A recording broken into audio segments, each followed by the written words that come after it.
except for the COVID-shortened year, and this would be his first playoff win. And so a great group of seniors this year, 5 seniors that shared senior night last week, and they're looking for it. That's their goal. Their goal was not to go 14-0. Their goal is to win a state championship. That was their goal from day one. Everybody in that clubhouse is on board, and it all starts today. And so you may wonder, if you're looking at the screen, why in the world are they watering the field here? And anyone that's hosting a postseason play takes a lot of pride and a lot of effort into getting things ready. This field was tarped yesterday during the torrential downpour. It is maybe a little bit out in the shady area of left field. It might be a little soggy, but it is in fantastic playing shape. Malvern does such a great job of not only hosting but taking good care of their facilities, and they've done no less than that here today. Yeah, it really has. I was talking to Jace Roberts yesterday, and he said, we're headed out to check. He said, we got a lot of rain in Arkadelphia, Malvern, very similar in the amounts of rain, but it is. The infield's in great shape, the tarp worked, and that's one benefit of being a little bit raised. That water is going to roll off a little bit more off of that tarp. You have a little bit more place to dump that water. Outfield is going to be, I heard in the first game, or actually the second game, talking for Camden Fairview broadcast crew, talking about a little bit of mud in the outfield, but regardless, it's in great shape. Blake, when you take a look at this first day, the day is going to be, and it has been so far, run and ruled by starting pitching. You take a look in that first game for Monticello versus Bauxite. Tucker Breedlove of Monticello goes into the 7th inning, only gave up 3 runs to Bauxite. Dalton Goins, the big right-hander from Bauxite, he also went deep into the almost to the pitch count and held a good Monticello offense to only 4 runs, and that last one was the game winner. In this last game, Logan Stevenson from Camden Fairview went to 111 pitches. He got to his pitch limit in the last batter that he faced and had to come out. He held Fountain Lake to 2 runs, and that was all those both in the first inning. And then Wesley Campbell from Fountain Lake that Arkadelphia has seen, he was effective as well, holding Camden Fairview to 1 run in his 6+ innings. So starting pitching is a huge key in these regional situations. Arkadelphia is going to go with Trip Campbell. The ace on the pitching staff has had a spectacular season. And for Crossett, it's going to be Chase Golden.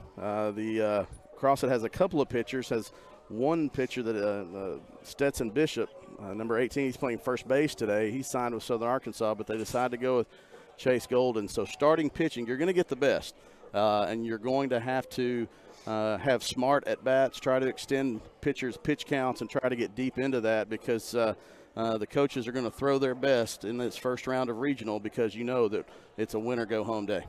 And they're going to have a very short leash as well. We talked about the 2, maybe not the most predominant pitcher for Crossett going to start, but you can definitely know that if he doesn't live up to the billing, that you will see Mr. Bishop early on, if not later in this game as well.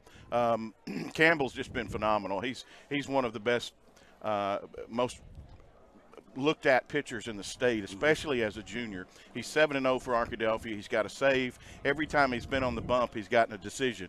And he's throwing lights out for us. Looking at some of his pitching stats, he's pitched 39 innings. That's the most by far. Carter Babb has pitched 27 2/3. But out of 39 innings pitched in 8 games, he has 7 wins and 1 loss. 7 wins and 1 save, no losses. He's only given up 14 hits in 39 innings and only 8 runs, and only 4 of those were earned.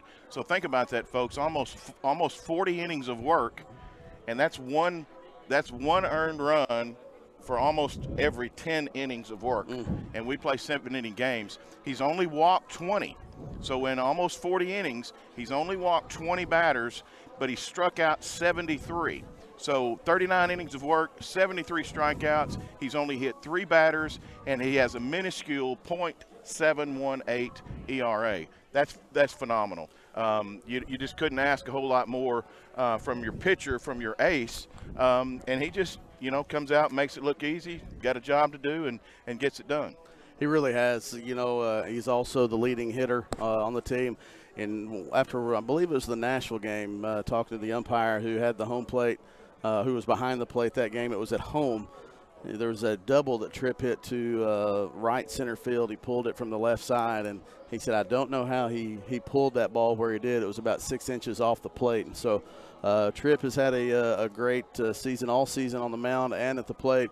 But really, this team has really, he's been there all season, but it's also benefited from some of those up and down the lineup being able to get on consistently. It's also benefited from some great defense. Tripp, when he's been on the mound, he has struck out a lot of batters, but the ones who have put the ball in play, he's been backed up by great defense, as have the rest of the pitching staff this season. Yeah, they have, and let's talk about that defense a little bit. We'll just go ahead and go down the batting lineup for Arkadelphia and talk about them a little as we go, since we do have a few extra minutes. Leading off, as he has all year, and playing a solid shortstop, is our all-conference senior. That's Tate Goodrum. Tate been one of the most consistent defensive players, but also been one of the most consistent offensive players again. Carter Babb bats himself in the second hole. He started down lower in the lineup and has worked his way up into that number 2 spot and has really paid off. Carter's just done an excellent job. He's going to be back in center field today where Tripp normally is. Tripp will be on the mound again as we spoke. Tripp is going to be batting in the 3rd spot. He's been there most of the year as well and leading in almost all of the offensive categories. Jarrett Bell has started every game in left field. He's another one of those seniors. Caught a couple of years, spent a couple of years out in left field, and it's really paid off for Arkadelphia's defense. He's been rock solid in left field. Batting 5th is another senior, a third baseman, Wynn Pentecost. Plays the hot corner and has done it every game so far this year. Batting 6th and playing second base. He's moved a little bit between the outfield and the infield, but Donovan's at second base. He's playing a good second base there, and we will definitely see him in this tournament, if not the state tournament, somewhere down the road as one of Arkadelphia's top 3 pitchers. Moving up into the 7th spot is Tucker Johnson. He's the corner of the right side of the Badger infield, another senior and another all-conference player. K.D. Young will get the start today as in the batting lineup as designated hitter in the 8th spot.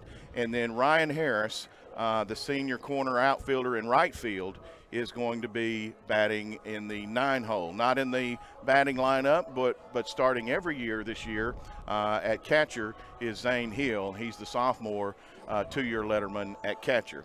So good infield, good outfield, mostly upper class driven, except with the exception of Zane Hill. And so from left to right, it's going to look like Pentecost, Goodrum, Whitten, and Johnson in the outfield. Left to right is going to be Bell, Babb, and Harris. The battery is going to consist of sophomore catcher Hill behind the plate, and our ace on the bump today is Tripp Campbell. So should be getting started here in just a few minutes. They're taking the final field preparations. We'll take just a few minutes here. We want to thank all of our sponsors that have been so helpful this year in bringing you Badger baseball. Of course, Southern Bancorp and their new scoreboard that they've donned at the facility. We appreciate them for being not only a community partner but a partner with Badger Athletics. Southwest Auto Collection has done great things for Arkadelphia Athletics, and we really want to show our appreciation to them. So be sure and check them out next time you need a new car. Remember, Tires for Life. That's iDriveSWAAuto.com.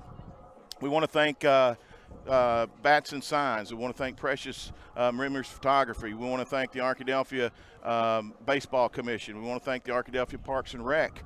All those folks help make Badger baseball a success, and we really appreciate all their hard work. Welch Funeral Home has pitched in this year. Austin Wingfield State Farm, Shelter Insurance, and Chad Casterson all have pitched in this year, and we appreciate all of their hard work, as well as Chicken Express helping us with food and being our go-to restaurant of choice here in Arkadelphia.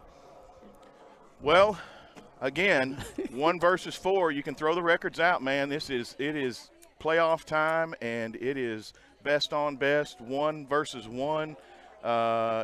Starter versus starter, ace versus ace, whatever you want to call it. It's a beautiful day. Couldn't ask for a better day to play baseball. No, it's a beautiful sunshiny day, and we're sitting here under our umbrella guarding that sun. We don't want the equipment to get too hot and have all you at home not be able to keep up with the Badgers today. So we're glad to be here and grab ourselves a little shade. It is a hot one. It's sun is hitting us right in the back, so not only is it a little hot on our back, but it is a little hot on our equipment, and that sun is hard to see in the screen. So looks like the Badgers have finished their pregame warm-ups, and the Eagles of Crossett are still finishing up, taking every bit of opportunity to get warmed up.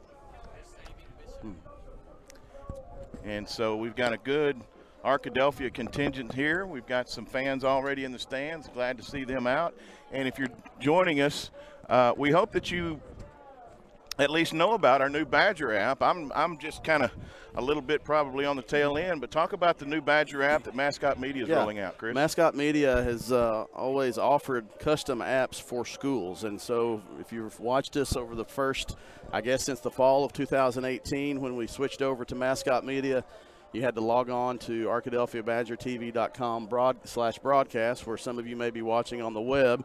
You also downloaded the Mascot Media app and searched for Arkadelphia, which is still how you can do that. But another way that you can more easily find Arkadelphia is go to your, whether it's Apple's, the iTunes store or the Google Play, and search for Arkadelphia Badgers. Mascot Media has created a custom app for just Arkadelphia Badgers, and they rolled that out a few weeks ago, and now all of the bugs are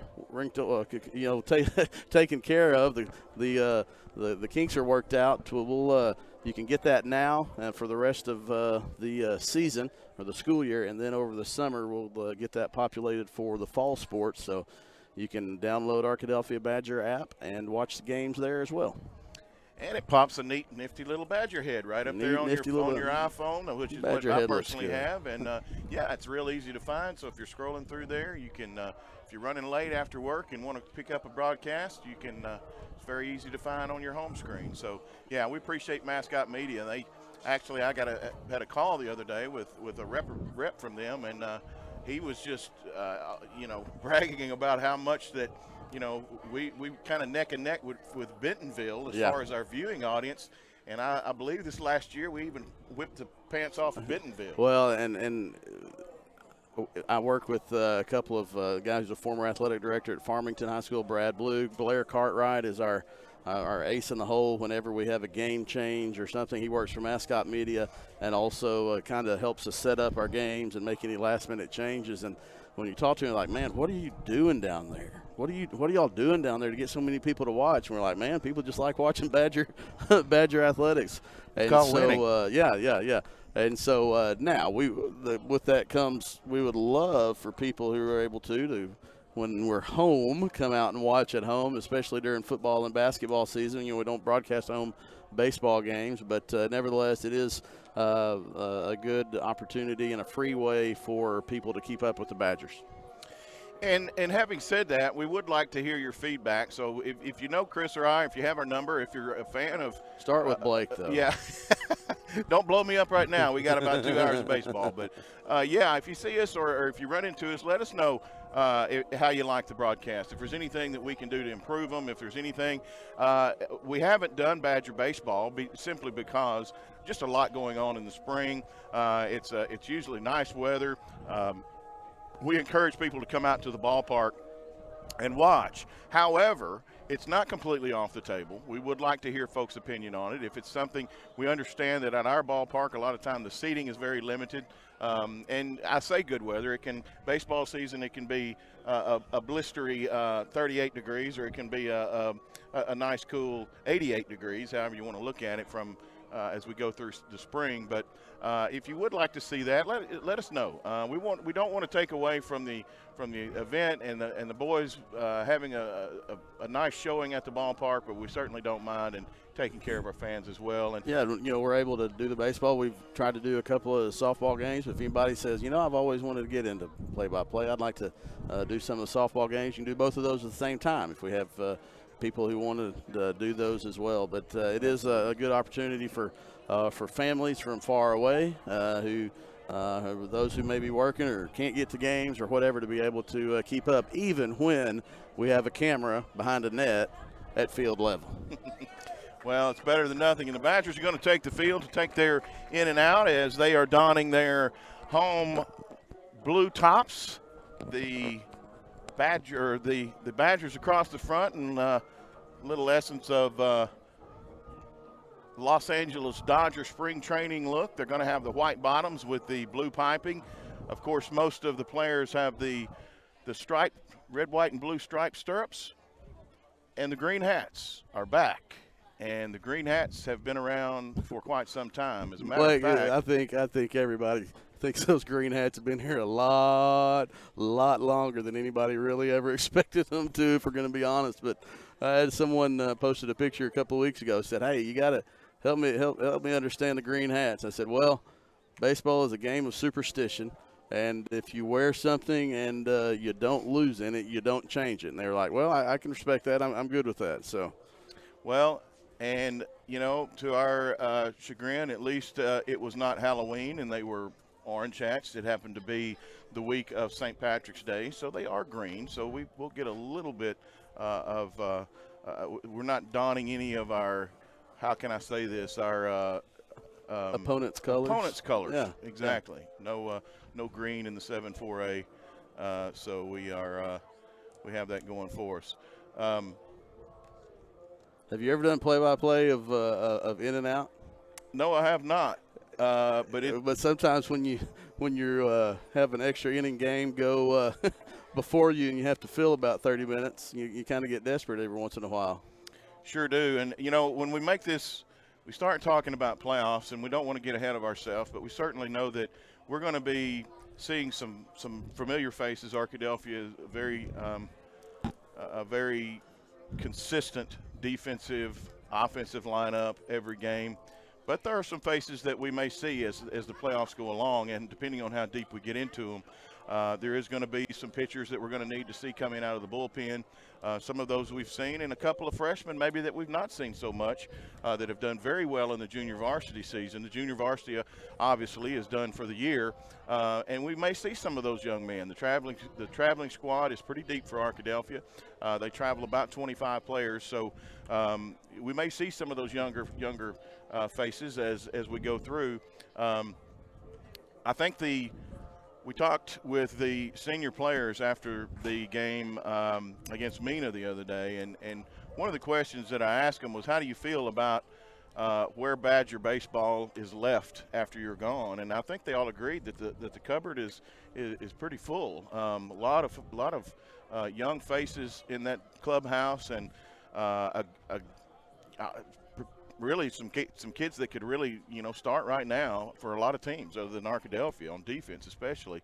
Arkadelphia just very upper class heavy, and those guys a lot of them have started for multiple years, but they're going to wait, and a lot of them are going to get their shot next year, and a lot of them may get their shot as early as right here in this game. One of them's walking in front of us right now, Houston Hooten.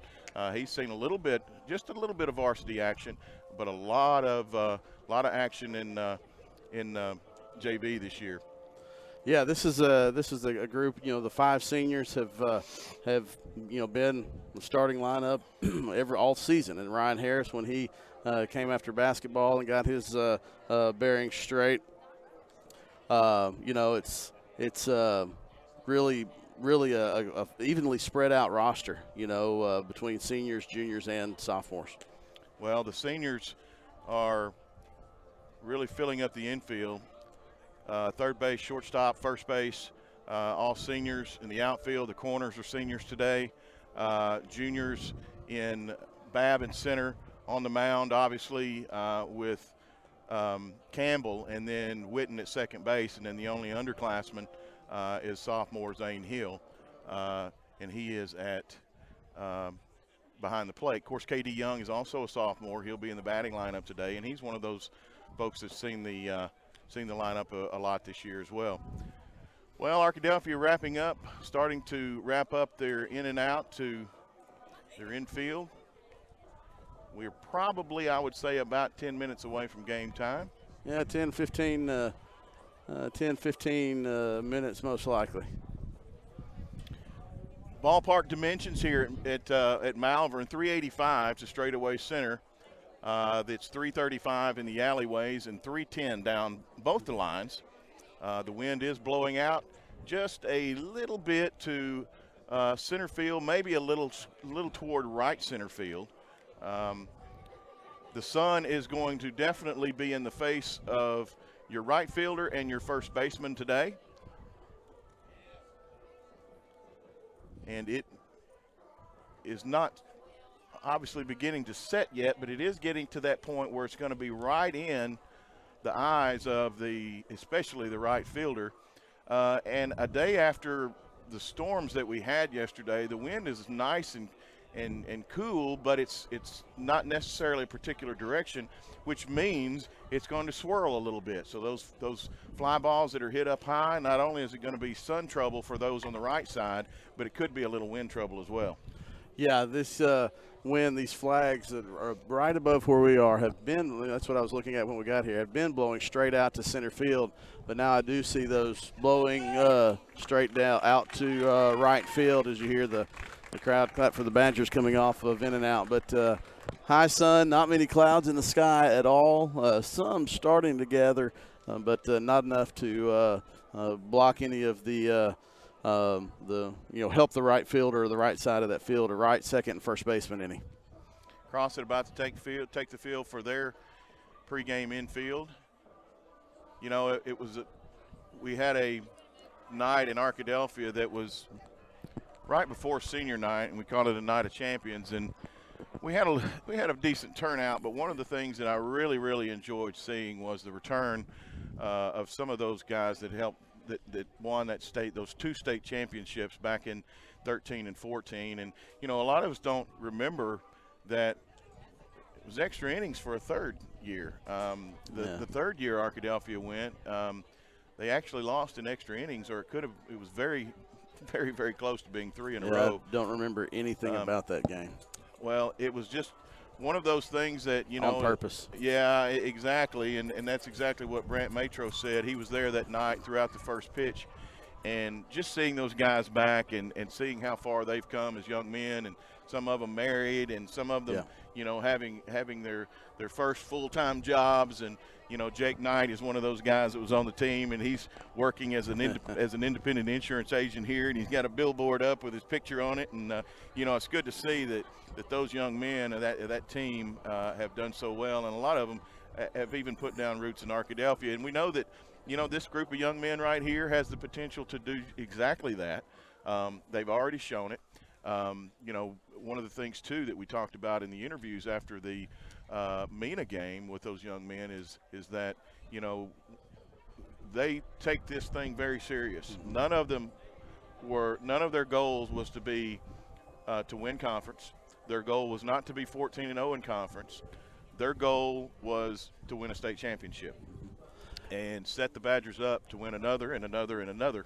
And they'll be disappointed in anything short of that. They will, and, you know, they've seemed loose and seemed ready to go. You know, those guys who came back, you know, the guys you mentioned, Jake Knight and JF and Brandon Matros were there, and Braden Beebe couldn't be there because he was playing for Henderson, and Turner Pentecost was coaching for Henderson. A lot of those guys, Austin White, you know, Jakari, Chris, all those guys, you know, they make us feel old when they come back with families. But I had a couple of those guys say, golly, seeing because, you know, Judson Kuhn and Carter were bat boys for those during those 2 years, and now those guys are out here, and they said, man, those guys make me feel old. And I was like, well, you all make us feel old. But it was good to see those guys and, you know, relive some of those memories. And that's something that you know, the players now have been able to see over the time they've been growing up.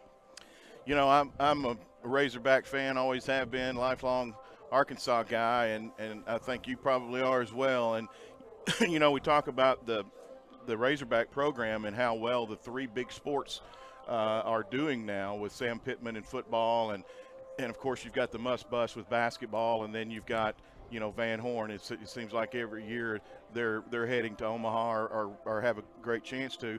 Arkadelphia, very similar to that. Makes me proud that, Coach Shucker has the football team in such great position right now to run deep in the playoffs every year. As a matter of fact, Crossett is about the only time we've seen them the last few years is on the football field.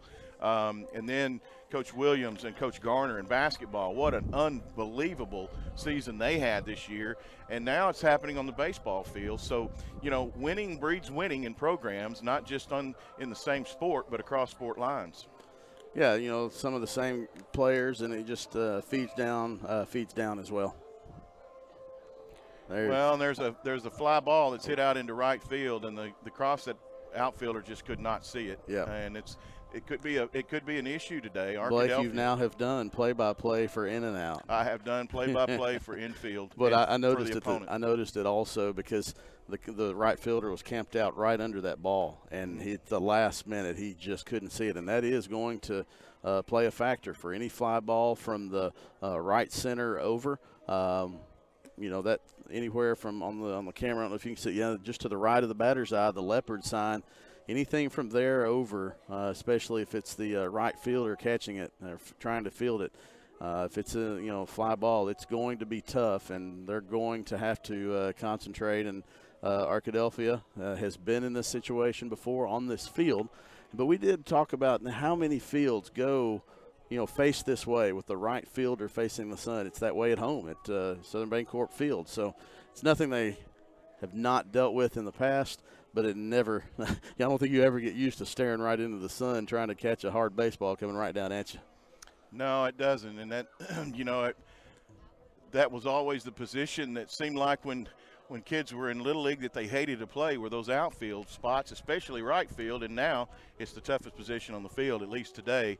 And it's going to be a very important one, too. It's going to be very important for Crossett because Arkadelphia bats two lefties in the lineup, in the 2-hole and the 3-hole, that are going to put the ball in play and likely put the ball in the air. So not exactly sure what the lineup's going to look like as far as left or right-handed for the Eagles today, but we know Arkadelphia is going to have some potential to hit the ball out there. Tucker Johnson also is a good opposite field hitter, as is JB, and basically those guys are going to hit the ball wherever it's the pitcher's giving them the placement. So there could be a busy spot. Yeah, it's just kind of exciting because you don't have in baseball very often the situation. You don't really have in any sport, but a win or go home type situation.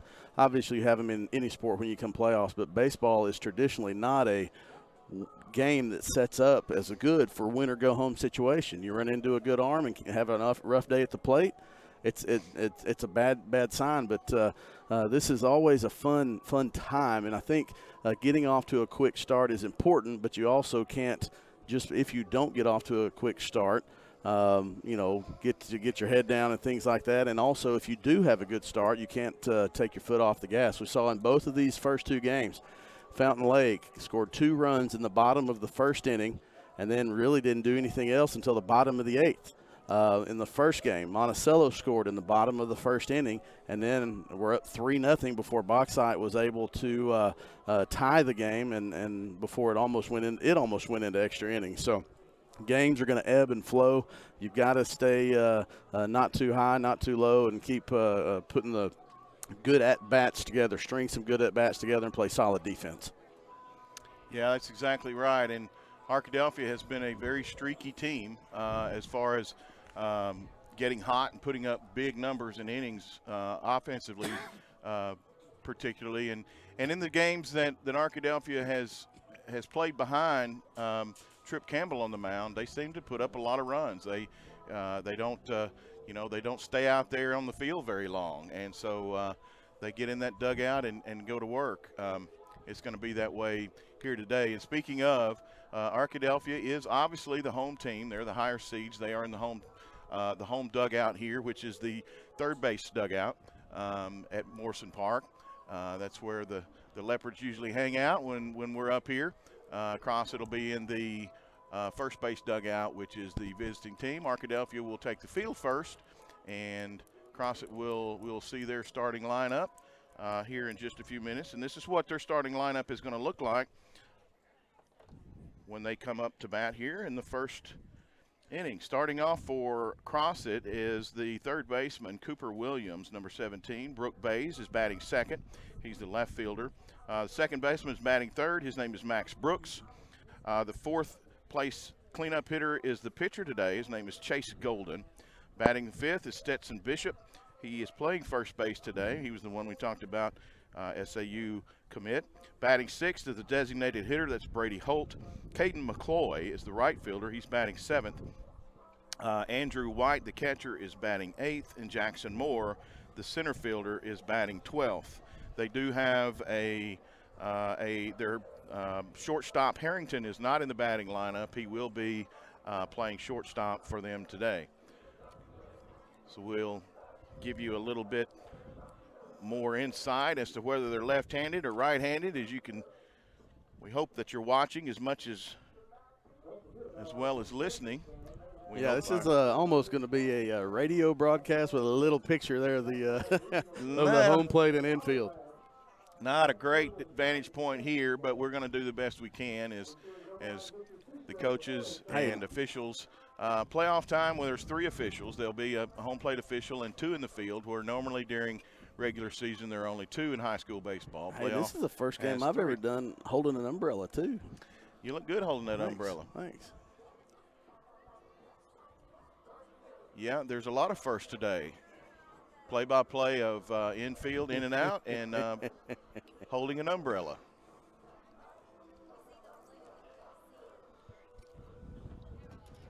Crossett in their maroon tops, the big C on the upper left part of their chest. There's no Roman numeral down on the bottom right of the front of the jersey. Gray pants, maroon caps with the gray C on the front. Again, Arkadelphia in the blue tops, the white bottoms, and the luck of the Irish green hats. You know, we talked about those hats at Nashville. We came back from spring break doing the game at Nashville, and I think I told you that I'd asked Carter that day, I said, what are y'all wearing? He said, blue, white, and green caps. I said, are you still wearing those green caps after spring break? He said, yeah, we didn't lose that last game, so we thought we'd keep them. I was like, all right. Then after the 12-1 win, I was getting a couple of text messages, and those green caps aren't going anywhere. And it's a neat story. I mean, it's something they'll never forget. And I guess we are just fortunate that nobody that we're going to come in contact with until it's worn green. Yeah, I hope not. Because if St. Patrick's Day's colors were orange, I don't think they would have gone with orange caps. No, and definitely not. And I'm thinking about the A's that are green in the state, and that would probably be Alma. It's about the only green A that I can think of. And they're a forest green. Yeah, and they're a darker green. So these are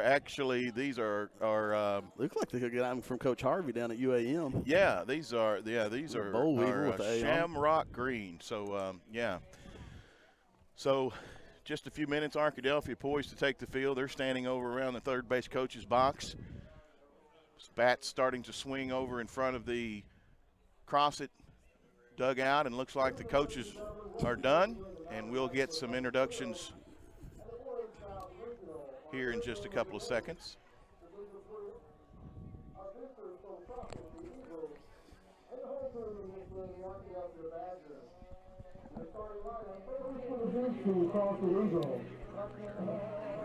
Leading off and playing third base, number 17, Cooper Williams.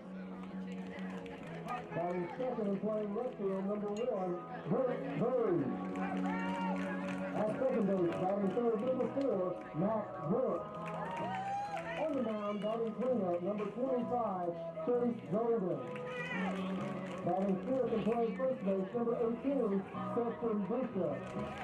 The designated hitter, batting sixth, number 15, Brady Holt. And right field, batting seventh, number 7, Caden McCroy. Catcher and batting eighth, number 24, Andrew White. In center field, batting ninth, number 12, Jackson Moore. And the shortstop, Will Harrington, number 11.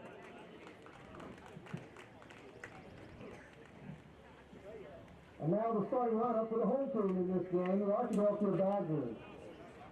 Leading off and playing shortstop, number 1, Kate Goodrum. Batting second and playing center field, number 22, Carter Brown. On the mound, batting third, number 12, Trip Campbell. Your cleanup hitter playing left field, number 8, Jarrett Bell. At third base, batting fifth, number 7, Lynn Pentecost. Batting sixth and playing second base, number 6, Donovan Hutton. At first base, batting seventh, number 10, Tucker Johnson. The designated hitter, batting eighth, number 25, Katie Young. And right field, batting ninth, number 2, Ryan Harris. And the catcher for the Arkadelphia Badgers, number 23, Zane Hill. We did the anthem in this moment of silence earlier today, so let's play ball. Go Badgers! That one covered.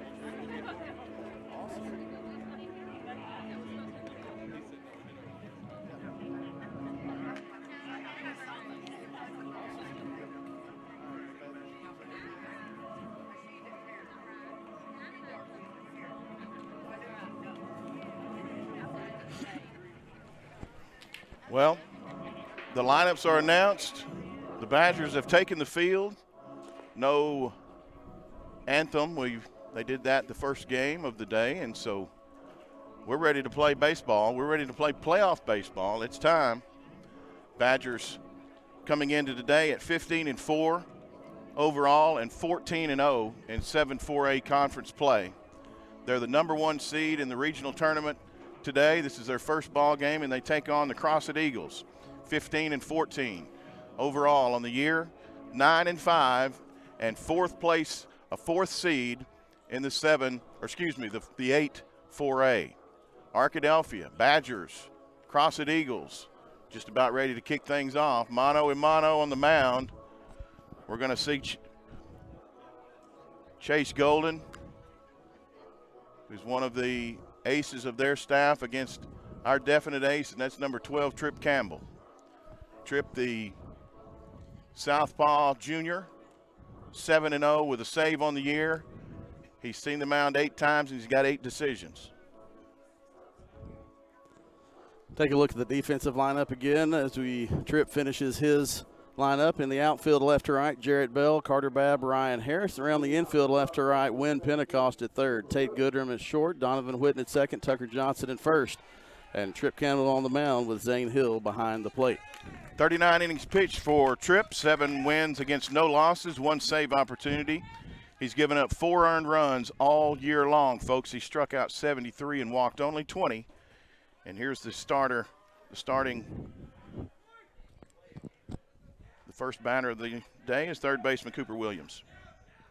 Here's the first pitch, strike 1.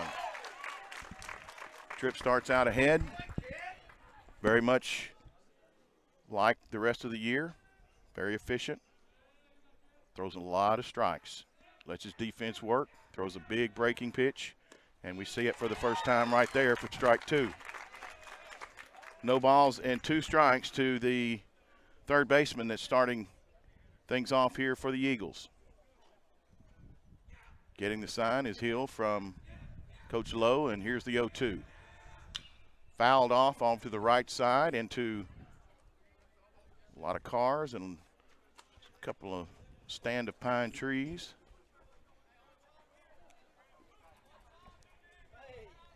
No balls and 2 strikes. Brooks Bays, the left fielder, is on deck for Crossett. Here's the 0-2 from the delivery, is ball 1. Trip 6'3", weighing about 210 pounds.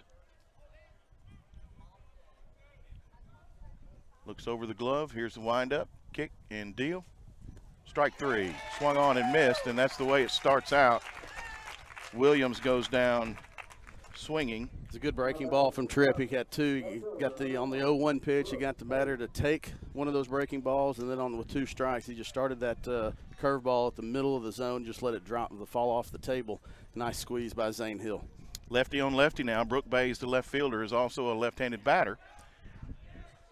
A little smaller in stature as far as the strike zone, but it matters not as Tripp comes in with strike one. Start the at-bat. You think he's had to wash that hat yet?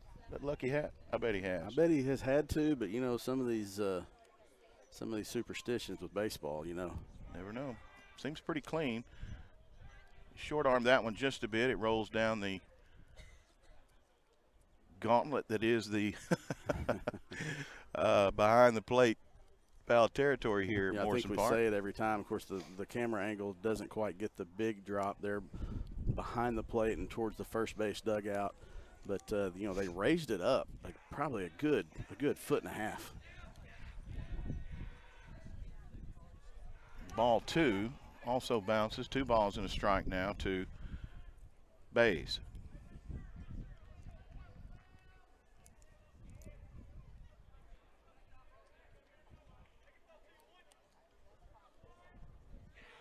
From the windup, here's the delivery. And it's high, ball 3. Nice pitch there, nice pitch.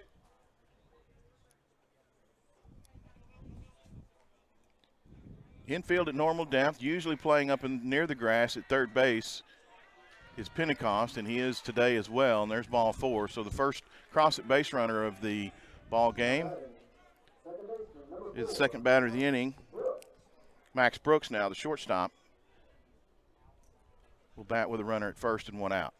Tripp, the lefty, obviously, if you're a runner at first, you have to have a little bit better, a little bit more conservative of a lead. Probably see if they can test Tripp, trying to take a look at some of those pickoff moves and see if they start runners. There's a big breaking pitch to second baseman Brooks, and you're exactly right. First base coach is dialed in over there, hands on knees, and really zoomed in on the stretch motion, and there's the first pickoff move. Tripp's a polished pitcher. He's had a lot of instruction, and as a left-hander, that's a commodity. Been offered already by a couple of universities as a pitcher. Ball is swung on and foul tipped. 1 ball and 1 strike. He's got good stuff, but he also has good form. He does have a good smooth pickoff move to first base and a little quicker delivery to home plate than a lot of pitchers at this level. Keeps runners from getting too much of a jump on the catcher. Not going. And yeah, caught him just on the inside of the jersey there. So now 2 runners on. Unfortunate there, and we'll see Chase Golden. Golden, a right-handed hitter. And I'm assuming a right-handed pitcher as well.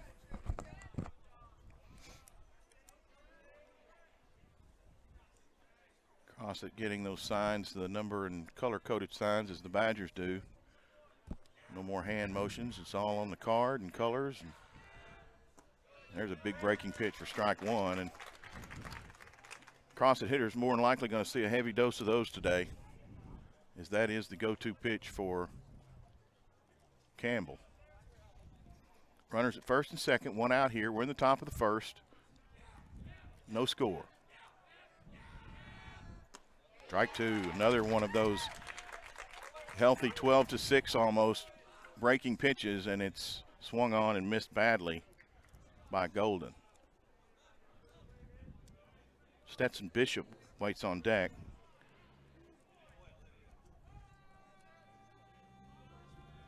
From the belt, looks back to second. Comes to the plate, high and fouled back. That would have most likely been a ball.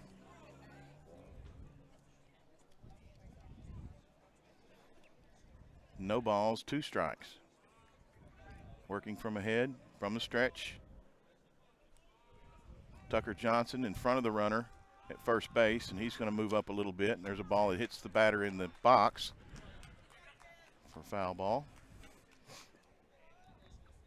Tate Goodrum back and forth, holding the runner a little closer at second base, scrambling back to his shortstop position for the right-handed batter. And Donovan Witten is deep in the hole at second, straight away in the outfield. There's a tapper that's going to get to Tripp. He fields it, throws to third in time, and he got him. That Nice was a play. close one. That was a close play. The Crossett crowd wanted that one. The third base coach still talking to the third base umpire. But when you have a 3-man crew and you're going in that situation, you're going to have an umpire. He's just out of your screen, I think, but he is right in that shadowy spot right by third base. He made the immediate out call, and that was a big out. Good throw, good job by Wynn Pentecost of basically playing first base right there. Number 2 is going to be our batter. We'll see who that is. Number 2 is Brady Rickman. Stetson Bishop, also a pitcher for Crossett. I believe he is signed with SAU. Not sure if he signed as a pitcher or a position player. And a left-handed hitter as well. Tall, lanky young man. He takes the breaking pitch for strike 1.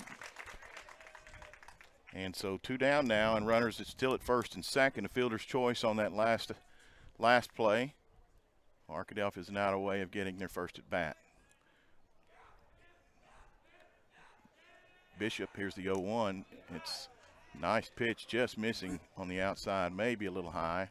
Our vantage point is obviously not straight behind the Can't plate. even see the plate, Blake. We are actually about 10 feet left of the camera view. Able to get the camera a little straighter view for you. We are at ground level. We are at ground zero. And there's a throw, a swung on and missed, strike 2. And a throw down from Hill to second base is closer really than what I think the Crossett player would wanted. Dirties his uniform up. Sliding back in head first. I don't think he did either. A ball and 2 strikes now to Bishop. From the stretch. Here's the pitch. Swung, strike 3 looking. He did not swing. He froze him. Throwing that heavy diet of breaking pitches, and then just threw one right down the pipe, and he froze him. He wasn't looking for it. He was waiting back on the curve ball, and before you know it, they're back in the dugout. So Arkadelphia, after stranding a couple on the bags, does its job here in the top of the first with Tripp Campbell, 2 strikeouts in the inning and leaving 2 on. No hits, no runs, no errors. Arkadelphia going to be due up. Tate Goodrum, Carter Babb, and Tripp Campbell. We'll see Chase Golden, right-handed pitcher. A stocky young man. Looks to be about 5'10", 5'11", probably 185, 190.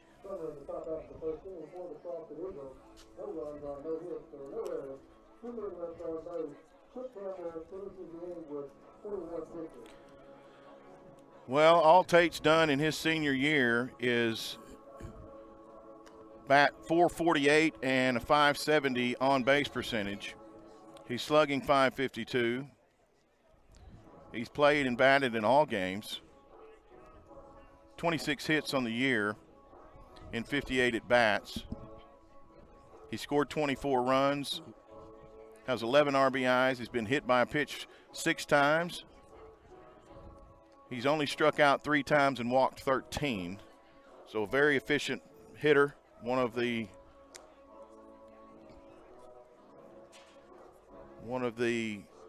guys that you cannot question is a leadoff hitter in every regard. Doesn't strike out, gets on base, scores a lot of runs. 21 pitches in that first inning for Trip Campbell. They'll announce the pitch count after every inning. The 110 is the limit. You sure would like to be in that 15 to 20 range each inning. 20, average of 20 will get you 5 plus a batter and a half. And so Trip Campbell, 21 pitches in that first inning. It's going to happen when you have a couple of runners on base. Arkadelphia will try to get to Golden and get some runners on, extend pitch counts as well. So the catcher from Crossett goes out, meets with the infield at the pitcher's mound, gives the pitcher the last little bit of advice, and a couple of fist bumps there, and we're ready for the bottom of the first. Tate likes the first pitch, swing the first pitch some if it's right there for him. And he does just that. He hits the ball to third base. It's bobbled by the third baseman, Williams, and just like that, an error on the third baseman. E5 to start the ball game and a runner aboard, and that's just what Tate does. He puts the ball in play and makes people make plays. Yeah, you put the ball in play, you hit it decently hard, and new field for most of these players, and you just first pitch, got to be ready and make a play. 333 for Carter on the year, 21 runs and 8 runs batted in. And he swings at the first pitch. May have been just a little outside his reach.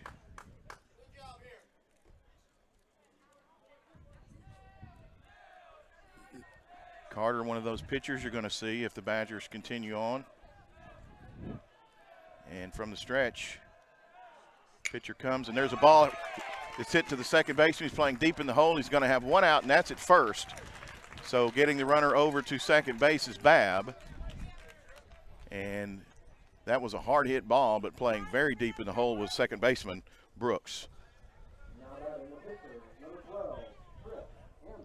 Yeah, I think Carter frustrated because he thought he got around on that one a little bit quicker than he did. Thought off the bat that might be through the hole, through the right side, but Brooks at second was playing deep and was able to circle around behind the ball and make the play. Campbell leading the team with a 508 average, just about every category on offense.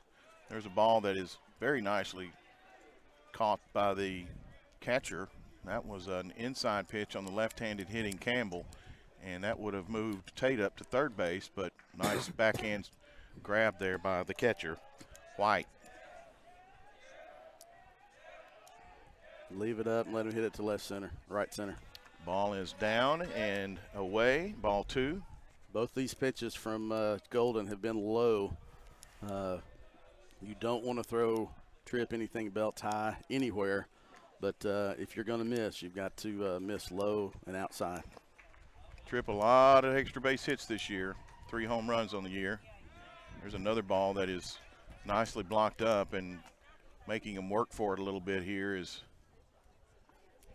the pitcher Golden, and he's way behind Trip 3-0. A couple of balls that could have very easily gotten to the backstop and advanced. Tate could have even been a run there, twicely blocked up. Here's a 3-0. It's right down Broadway. Trip taking all the way. I bet you he's got the green light here. What do you bet? 32 RBIs on the year and a chance to get his number 33 right here as the 3-1 pitch from Golden. Fouled off just a little bit ahead of that one, or that one. Yep, he got on top of that one on the top part of the ball on that inside pitch, and Golden has gotten it even, or back at 3-2 and run the count full. Most likely going to see the off-speed pitch here. It's a pitch that he's probably not going to serve a fastball up to Trip. I'm sure they've done the scouting report enough to know, but he does, and he brings it inside and high. So base on balls to start things for Trip, and Jarrett Bell going to see the plate for the first time today, senior left fielder. He's worked his way up, worked his batting average up a little bit. JB hits a lot of RBIs, 16 RBIs. That's good for third on the team. Take strike 1. Tripp over at first base. Tate at second. 1 out here in the bottom of the first. No score. Badgers and Eagles. Ball is fouled right in front of us. And now he's got strike 2. Way out in front of that one is the little premature on the breaking pitch. We'll see if Golden goes back to that fastball he threw Tripp. It was high and outside, or was high and inside on Tripp. Might be just the pitch to fool Jarrett if he can do it. We'll see if Jarrett's. And he takes an inside pitch for ball 1.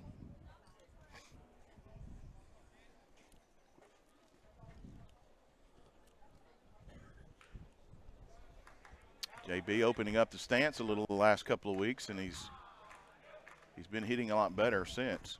Seeing that outside pitch a little better. Outside pitch is fouled off in defense, I think.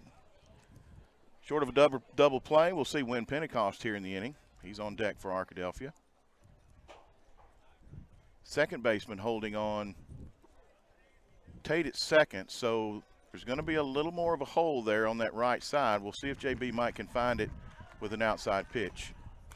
And he's going to golf one out into short left field, and that's going to get down, and it's foul. We couldn't see it, but just foul apparently. Man, that would have definitely scored 1. Coach Lowe was waving him around, and as soon as it hit the ground, you could just see him throw his head back as that ball was. There was our Subway sandwich right there. Subway sandwich foul. Just a blooper out there. I'm just guessing it was of the 6-inch variety, not the foot long. Yeah, they got a lot of reaction from the folks that could see it. Ball and 2 strikes now. We'll see if JB can hang in there. Runners at first and second, no score. Badgers threatening here in the bottom. Oh, and he swung at a high pitch. Couldn't lay off of it. It got up in his eyes. And so swing and miss. Now 2 outs, and the other RBI machine of the team is Pentecost. He's hitting .345 and has 24 RBIs, second only to Campbell on the team. Chance to pick up some more here if he can put the ball in play. And he hits a foul a mile high and off to the right side into the parking lot.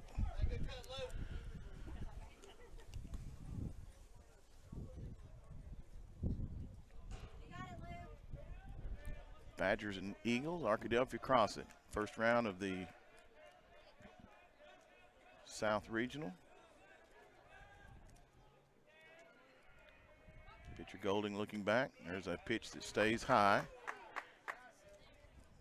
Even things up 1-1. Witten's on deck for the Badgers.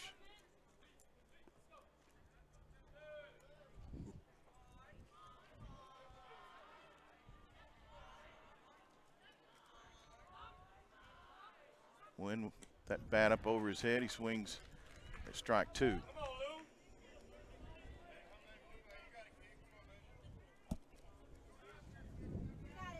So we'll see if what we believe is not their best pitcher out there. We'll see if the move pays off for Crossett, not starting their ace. We don't know what the circumstances might be to that. It may be a decision. It might be something. There's a hit into that sky out there in right field and short. The second baseman ranging back, and he makes the play over his left shoulder for the 3rd out. So Arkadelphia leaves 2 stranded on a walk, and what was we had? We had a hit by a pitch and a walk there. Or no, 2 walks, I guess. An error reached the tape, reached on the tape air. Reached on an error. That's correct. Walks. Exactly correct. So a fly out to second baseman. Scouting report that I'd heard on pitcher Golden, less velocity than Bishop from 18, but better control, good breaking ball, so won't beat himself. He said he's hittable, but he's not going to make mistakes, and we saw him there not make too many mistakes and be able to get out of an inning. Well, and we hope that Arkadelphia can do the same. The innings look very much the same. Arkadelphia in its first time up reached on an error, and Babb was able to get the runner over to second base on a 4-3 put out, a walk by Campbell, strikeout by Bell, and then a fly out to the second baseman to end the inning. 2 strikeouts in that first inning for Trip Campbell, he also walked and hit a batter and had a ground ball out for the third. I believe it was 18 pitches for Golden in that inning. So Little better Trip at 21, was it? So very similar first innings. We get through 5 batters in both halves of the first inning. And both teams got runners at first and second. Both pitchers got out of it.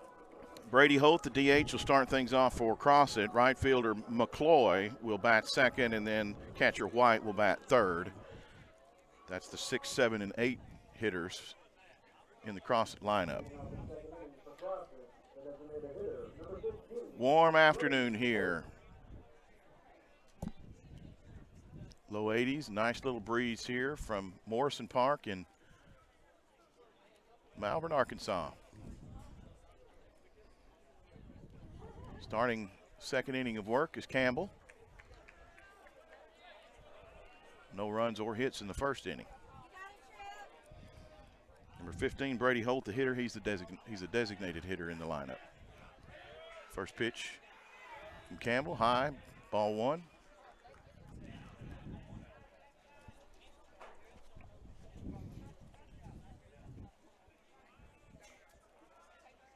Pitching from the windup, looks over the top of that glove. Kicks and deals. Ball 2. He's missed high, he's missed low.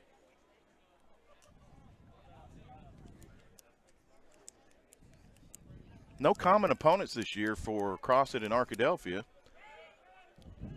which is, there's strike 1, which is a little uncommon when you've got teams in the same regional, Right. same part of the state, not to have any common opponents, but none at all this year between Arkadelphia Arkadelphia didn't and play Crossett. a ton of non-conference games. It's a few rained out.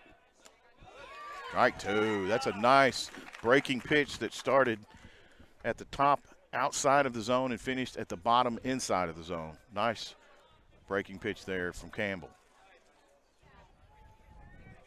2-2. Swung on and missed. It's going to get away from the catcher, and he's going to get first base.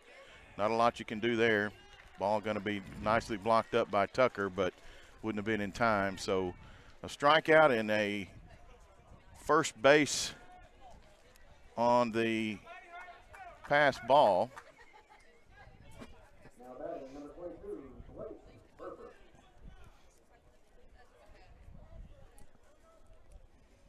Got a change in the lineup here. I've got a number 7 in my lineup. They've got a number 22, so not real sure what we've got there, but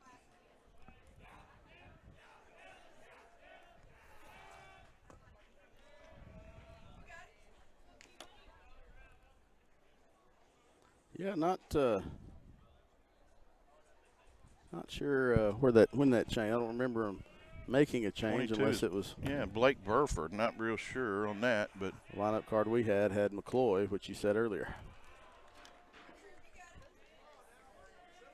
well, we'll see. 2 balls and no strikes now, and the leadoff runner aboard. He struck out swinging. The ball got away from Hill, rolled to the backstop, and he's gets the unoccupied first base. Strike 1. Once again, the 2-0 count, and he pumps a strike in there with a fastball to run it to 2-1. Third base runner of the day for the Eagles. Squares to bunt, and it's a bunt down the first base line. It's going to get foul.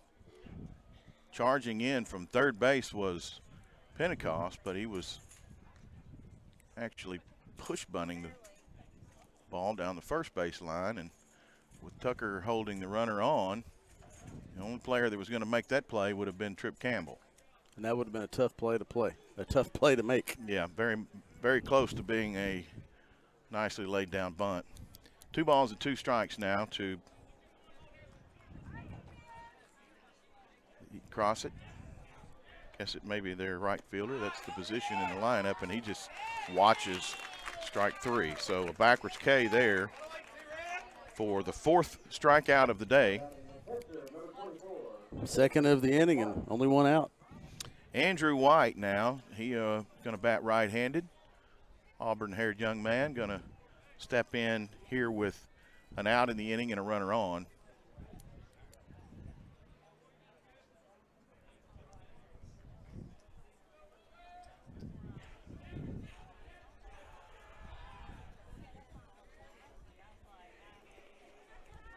Throw over to first is just a warning. I see you over there. I see you, and I'm going to throw it over to make you get back. I'm not going to throw you my best one. I'm just going to throw you one to make you think. There's a pitch just missing.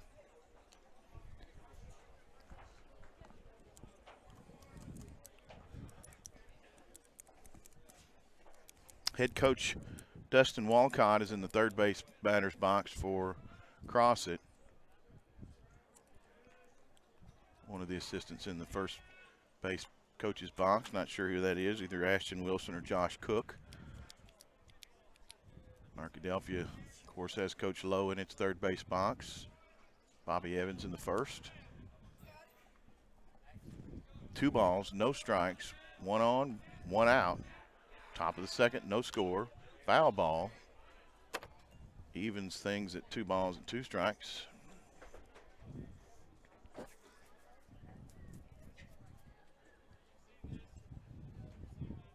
White in the 8 hole. Jackson Moore, the center fielder, the last batter in the lineup. And then it's back to the top. Getting a lead from first base over there is Holt. There's one that's going to sail high, and that one got away a little bit from Tripp. Able to haul it in is Hill. Pass ball or anything that gets past the dirt on the catcher in the batting circle is going to be an extra base, or going to be a base. Just too much to overcome. Distance-wise, there's going to be a shot out into shallow center field. Settling under it is Babb. He's going to make the catch. He loses his green hat, but keeps the baseball, and so flying out for the second out of the inning is White. It was good communication out there. You had Jarrett Bell coming in to left center, Carter charging from center, Tate going out, and you saw immediately Carter throw his hands up, make the call, and be able to make the play. Jackson Moore now, the center fielder. He'll bat with 2 down and still that runner at first base. That's Brady Holt. He reached on a third strike and a pass ball.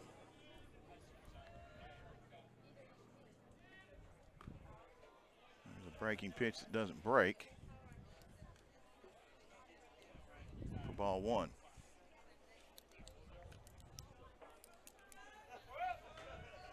Playoff baseball from Malvern, host of the 4A South region.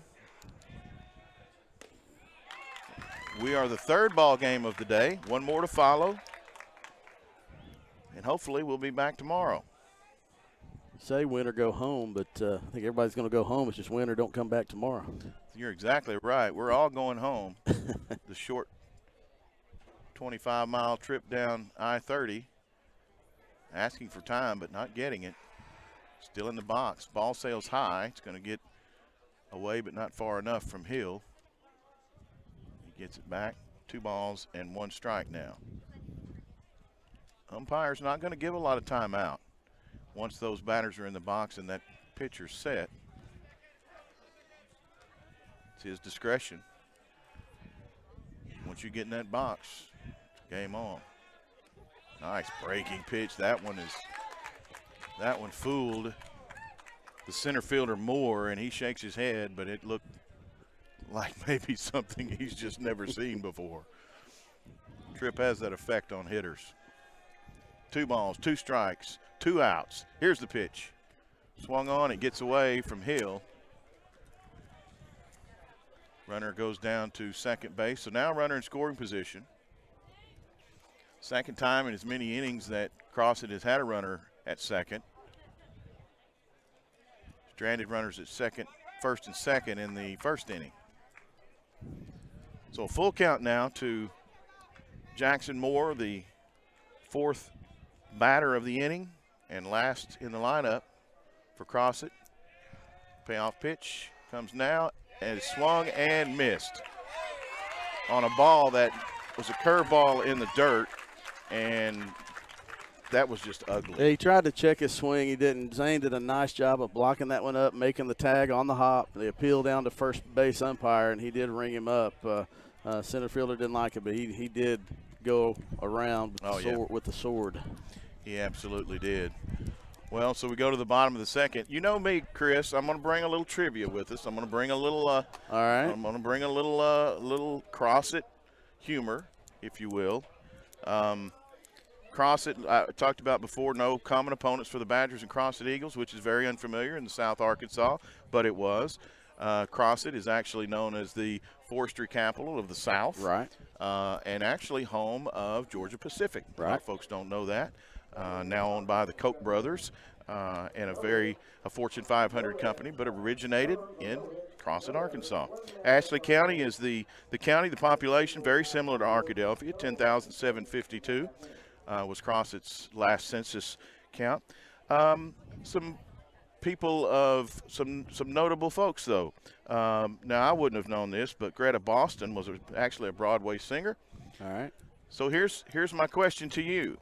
Country music singer, songwriter, born and raised in Crossett, Arkansas. That's a good one. Grammy Award winner, Okay. CMA Award winner, Oh. ACM Award winner, Nashville Songwriters Hall of Fame. Huh. I should know this. I'll give you a hint. All right. Female. Oh. Probably unless you're a hit of the 80s ladies. KT Oslin Oh, was there you go. born and raised Did in not know that. Yeah, KT Oslin, born and raised in Crossett, Arkansas. She wasn't the bootlegger's girl, was she? No, she wasn't. But we'll get to that in just a minute. All right. Donovan Witten leading things off, bottom of the first for Arkadelphia. He watches ball one.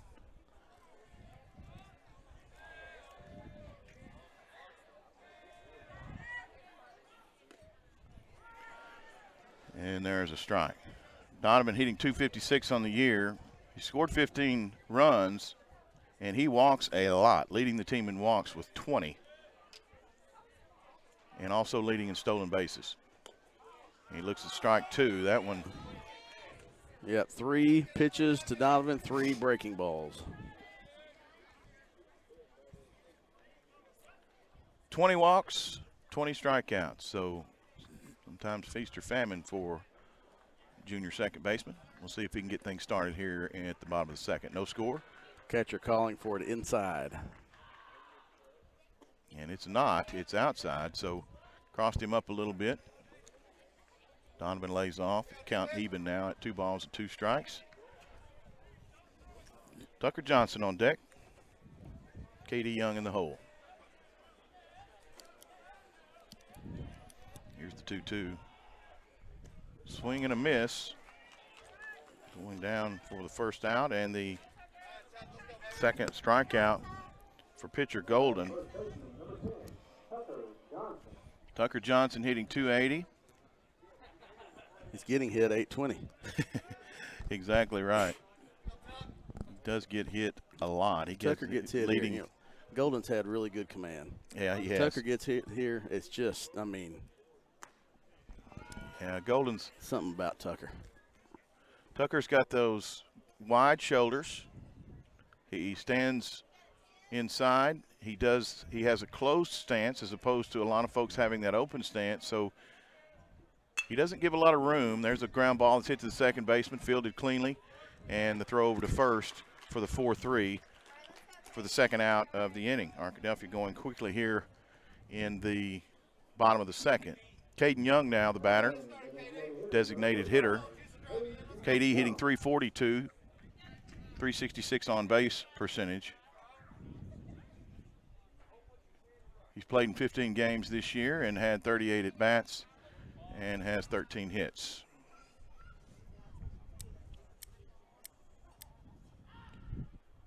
And big cut at strike one. So working very efficiently is Golden here in the bottom of the second. Arkadelphia rewarding him with a low pitch count so far. And nobody on base yet. We'll go back to the top of the lineup and Crossett bats in the top of the third. There's a tapper foul down the left side. Juice Harris going to corral it in the batter's on deck circle.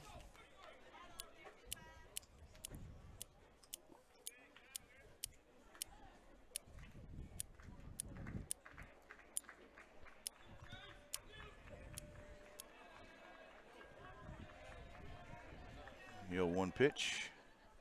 And he's going to hit that one sharply into right center field. That one's going to get all the way to the wall for extra bases. Rounding first, going into second base, standing up is Caden Young with a 2-out double here in the bottom of the second.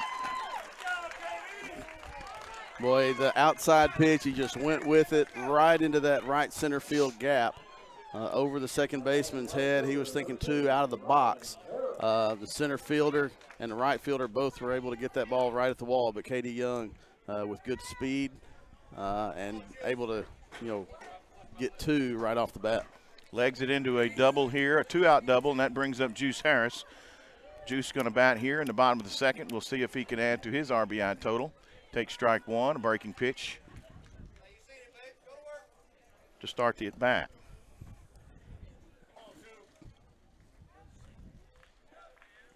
Harris 286, 390 on base. Down low, ball 1. Juice has scored 12. He's driven in 7. Now, he hasn't played the entire season, obviously. Missed a few games because of a late start due to basketball season. But's come on really nicely and playing great defense. And he's going to hit one out in center field. Is it going to get down? And it is. It's going to score KD. He rounding third.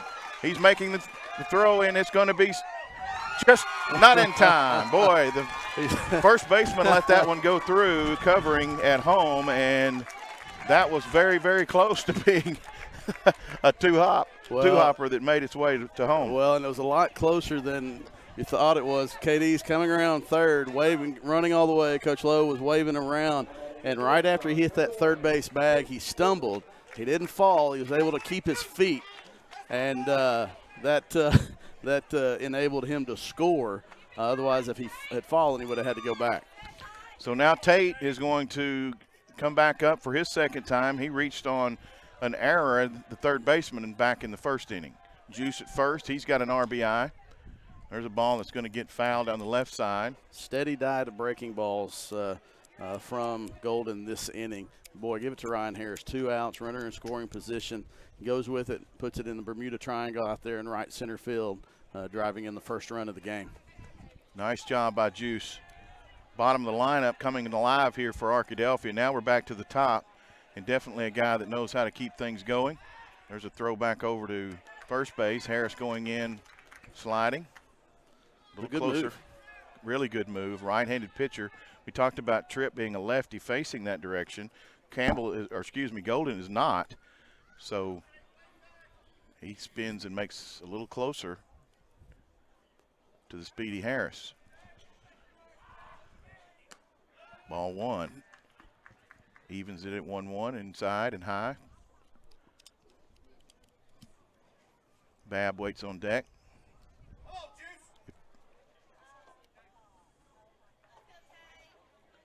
Wonder if he gets the green light. Harris over at first base, and he's being really watched closely by Golden. And he's got a good lead. Secondary, there he goes. Pitch goes down, and it is not in time. One hops. The catcher, White, actually had the ball in plenty of time.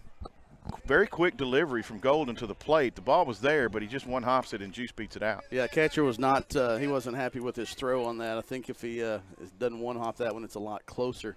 Juice got a good jump, and now he's in scoring position for Goodrum. Ball now 2 strikes as Goodrum swings at that one, hoping to get the runner down. We'll see if he can. And there's a ball high. It's laid off. Nice holding off there is Goodrum. 2 balls, 2 strikes. Another runner in scoring position. Badgers have plated one with 2 outs here in the bottom of the second. They lead it 1-0. Strike 3 looking. You don't see that a whole lot from from Goodrum. But again, you know, Golden is very efficient, and he's he got the call today for a reason. Yeah, that was a breaking ball that started up and broke. Probably if that's K-zone, that ball's nicking the very top of that imaginary rectangle as they zoom that camera around. But that's a tough one. You don't see that very often. Tate looking at a called strike 3. And only the 4th strikeout of the year in 79 plate appearances, so not too bad. We'll let him get away with that one. Back out for his 3rd inning of work is left-hander, Badger ace, Trip Campbell.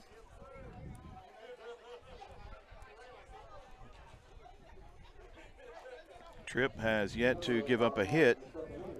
He has recorded 5 strikeouts on the day and left 3 runners on base. All right, so back to our trivia. All right. You may have stole a little bit of my thunder. Uh-oh. We know who the other famous person to come from Crossett is, and he's a well-renowned coach. And I will say this, he is in very rare air when it comes to winning championships. One of only 3 to have won both a Super Bowl and a national championship in college football. None other than the bootlegger's son. Well, that's right, Barry Switzer. Barry Switzer. Who are the other 2? I'm going to go Jimmy Johnson. Mm-hmm. You're exactly right. Oh, Saban. Nope. He had a tremendous success at Miami. Nope. Spurrier had tremendous success at Washington. Nope. Yeah, I know that. I'm painfully aware of those. I'll get back on that one. Okay. Well, we'll get back to that. All Now, right. I got one for you, too. Okay. Crossett All right. one of these half innings. Top of the order back up, Cooper Williams struck out in the 1st inning. He's batting here in the top of the 3rd. And, man, that was really close. I think that one confused the batter, the catcher, the pitcher, the umpire. But it's ball 1. Ball and a strike now. Leadoff hitter here in the 3rd. 1-0 Arkadelphia. Wow. Nice breaking pitch there. Tripp not going to let anybody get too far ahead now, I don't think. He's had couple of runners, 3 runners left on base. No hits given up as he works here in the 3rd. Ball 2, dirt.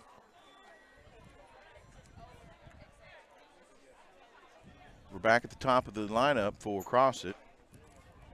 They've gone quietly here so far in the first 2 innings.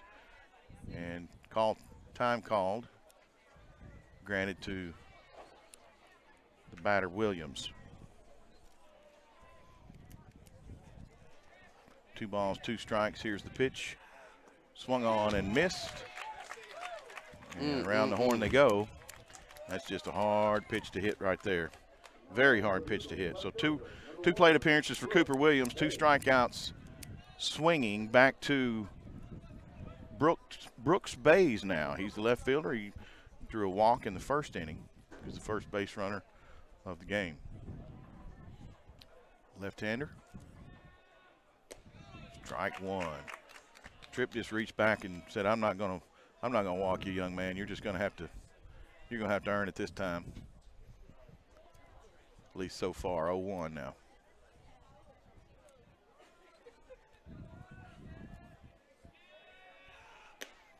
Swing, and he's about a Subway sandwich late on that one.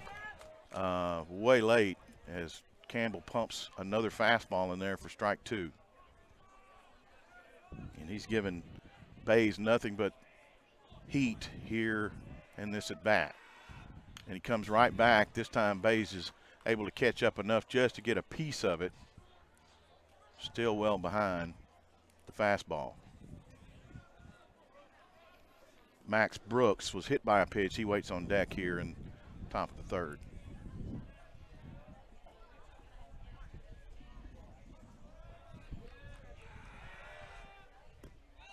Wow, very close. The umpire had to give it a second and finally calls it ball 2. Or may have been ball 1. kicking myself. I should have known Pete Carroll without getting a text. Oh, strike 3. Just a piece of it. It stays in the glove of Hill, and so 2 are gone here swinging in the top of the 3rd. You know, it's just something I don't like about that guy, Pete Carroll. He's just a little too proud of himself, isn't he? You know, golly.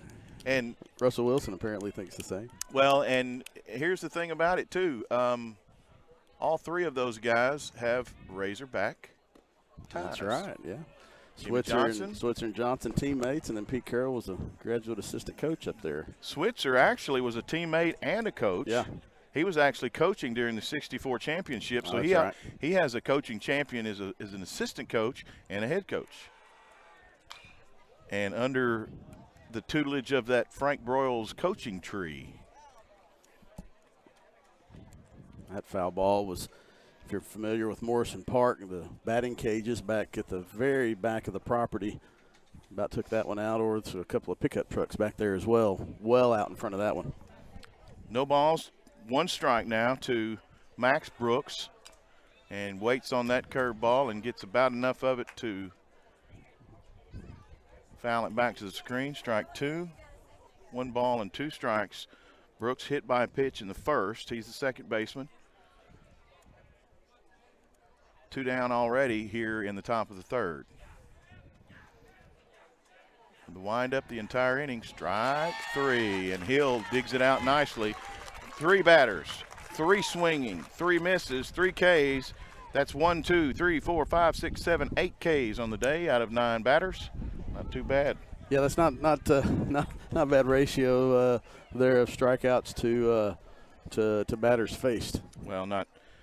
I take that back. There's been more than 9 batters, but not too many more. But out of the outs. I won't bet anybody scoring 8 at strikeouts home. out of 9 outs. How's that? That'll work. I don't bet anybody scoring at home. It sounded real good. It did sound good. Yeah. All right, I got one for you. All right. Can you name an NFL draft pick from Crossett? 2022. NFL draft pick from Crossett. Wow. You know, it's not a Razorback. No, I know that. no. It's probably maybe a Louisiana Tech guy, or maybe a. I'll give you. He's a Tiger. How about Mr. Junior? There you go. Yeah. I took a couple of students down to Crossett on Saturday, and when Crossett and Monticello were playing Saturday, I looked to see if that game was in Crossett. I was going to go check it out, but no, Greg Jr. Played baseball for the Crossett Eagles.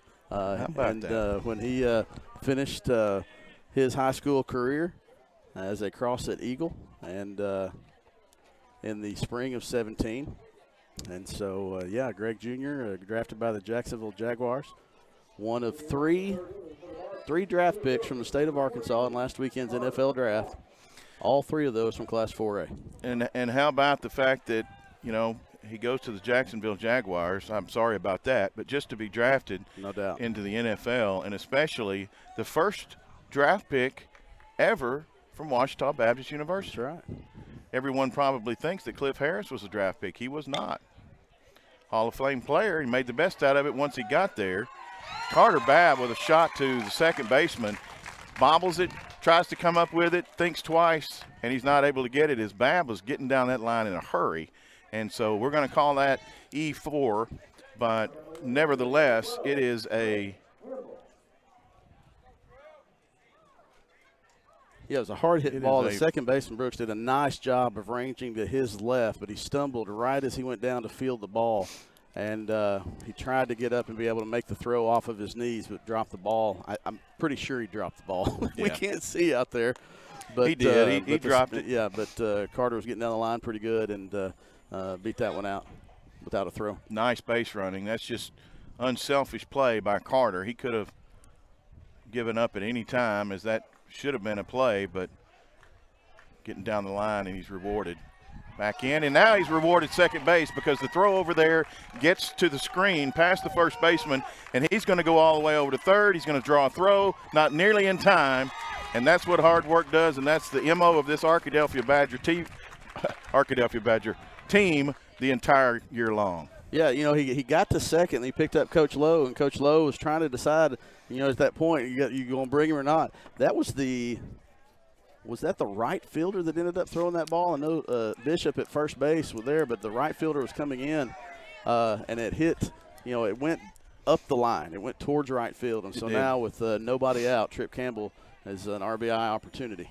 Short arm quick throw over there is not what Crossett was wanting. There's a sky-high foul ball that's going to hit the dugout on the Arkadelphia side. Tripp walked his first time up, and now a chance for another RBI to add to that league-leading total that he has of 32 on the year. And that's just hustle from Babb. And again, like I was saying, it's just what Arkadelphia does is they may not have all the speed and the power, but everything that they've got, they're going to give you. Tripp watches ball one. Well, so that's even good discipline right there by Tripp with 2 strikes on. He had an 0-2 count. Try to get him fishing after a high and outside fastball. Just good plate discipline right there from Tripp, not going after that one. Can't do anything with it. Nobody out, a run 90 feet away for Arkadelphia, already leading 1-0, bottom of the third. Another one, and he, again, eyes it, lays off, and it's ball 2. Well, he started his swing and then just stopped. You know, good discipline there by Tripp to be able to get in that start your swing and just stop as soon as you can tell that's out of the zone. Absolutely. Hips started to work, but the upper half stayed firm. Here's the 2-2. Babb at third. There's a swing. And I'm assuming that was a foul ball. He did indicate that it was foul. That could have ended up good for Arkadelphia. Yeah. Tripp would have ended up at first, and Carter would have scored. But that's why the catcher didn't catch it, because he did got just a piece of it. I thought I heard it hit the catcher's chest protector, but I didn't hear it hit the bat, but they're a lot closer than we are. 2 balls, 2 strikes. Tripp watches ball 3. Catcher tried to frame it to no avail, and so Pitcher wanted that one, Blake. he did. The pitcher and the catcher both wanted it. The catcher with a nice frame there, but it's not called, so the count now is full. And what's he going to do? Is he going to put the slugger on base, or is he going to give him something to hit? And he gives him something to hit. He pokes it into short center field. It's going to be a long run, and he's not going to get there. It's going to drop in front. Nice piece of hitting there, a nice at bat by Trip Campbell, and he's rewarded with another RBI to add to his team-leading 32. Tripp helps his own cause, driving in the run. Carter was at third, and it was one of those almost you figure you're going to have to go back and tag. Thought that might have been in the air enough for the center fielder to make the catch, but it didn't drop. Carter was about a third way down the line once he noticed that was going to drop and was able to score. So JB's up now. He struck out back in the first inning. Campbell is over at first. The run already across. There's one. There's a hot shot to the third baseman. He short arms it, and it's going to roll into left field. Runners now at first and second base. JB puts it in play, and he's rewarded again. And that's going to be E5. So another error. Well, you just put the ball in play. You know, I mean, I think I've said this before. I think about it a lot when I watch high school baseball games. You mentioned Matros earlier. Coach Brandt used to say that more high school baseball games are lost than are won, meaning that if you put the ball in play, there's a good chance that at some point somebody's going to mess it up, you know, make an error or misplay a ball. That third baseman knew he was going to have to come in and make a big league play on it. He didn't know how fast JB was, and he just short-armed the ball, and it went under his glove. I think it's because he looks fast up there. And then he does look fast, doesn't he? He looks lean and mean. Yeah. Win now is ball and no strikes. He watches strike one. Gives a little shoulder shrug. Wasn't the one he wanted. Runners at first and second now. Campbell is at second base. Bell at first. That right fielder is playing straight up. Center fielder shading a little bit to left field. Good gap in right center. And that's exactly where Pentecost flew out. He flew out deep to the second baseman. Back for the third out of the first inning.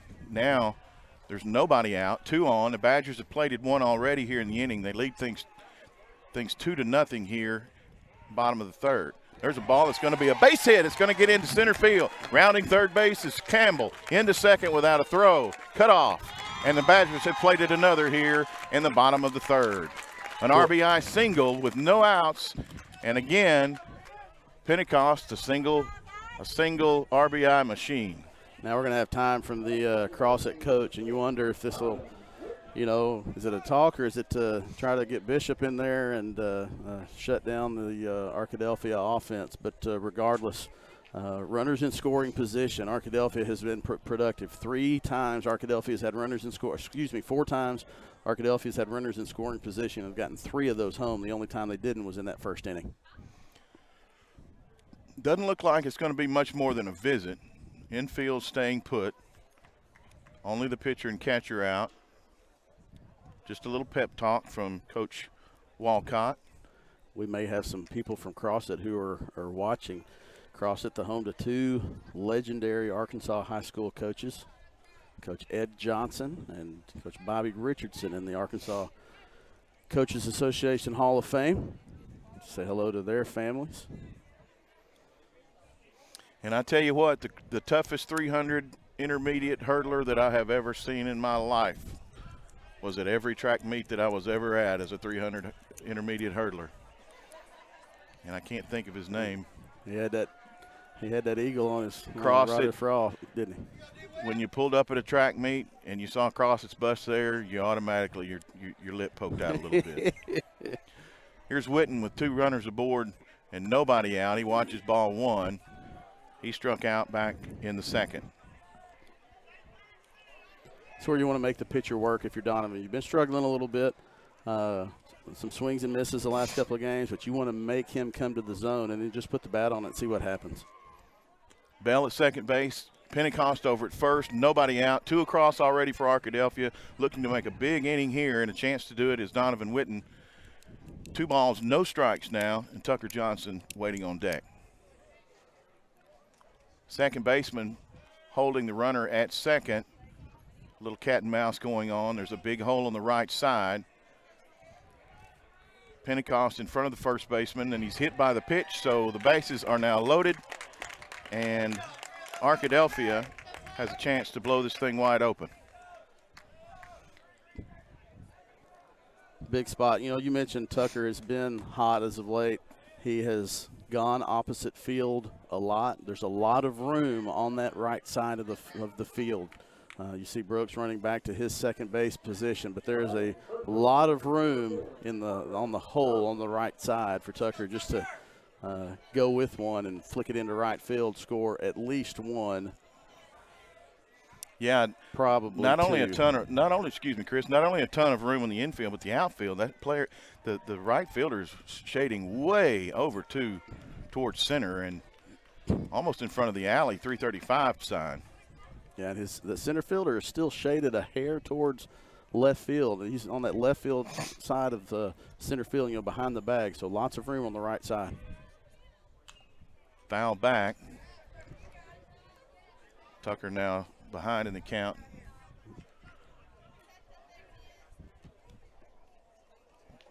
Badgers with 2 across. Bases loaded now.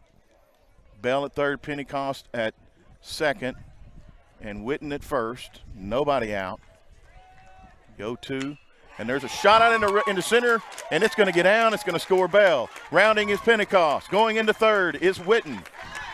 2 runs across. A 2-run RBI with a single here in the bottom of the third from Tucker Johnson. Well, it just went with the pitch. He didn't try to do too much with it.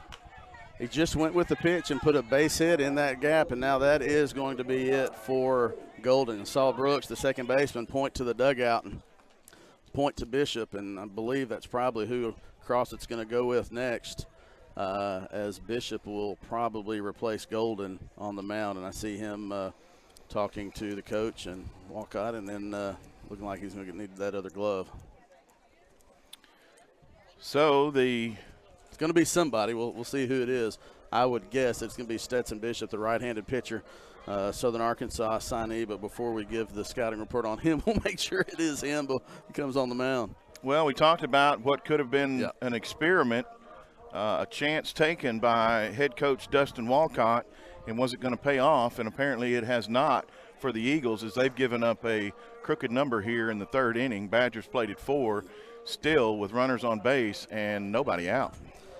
Take a look at what we know about Stetson Bennett, right-handed pitcher. Signed with Southern Arkansas University. He's going to have more velocity, but than Golden did, probably in the low 80s. Not as so Golden had a little bit better control, and you say that, and he struck out several. So expect a little bit more velocity from Stetson Bishop than what Arkadelphia has seen in this first 2+ innings. So that'll close the wait book. a minute. No, it's not. That's the second mound visit in the inning, wasn't it? Yes.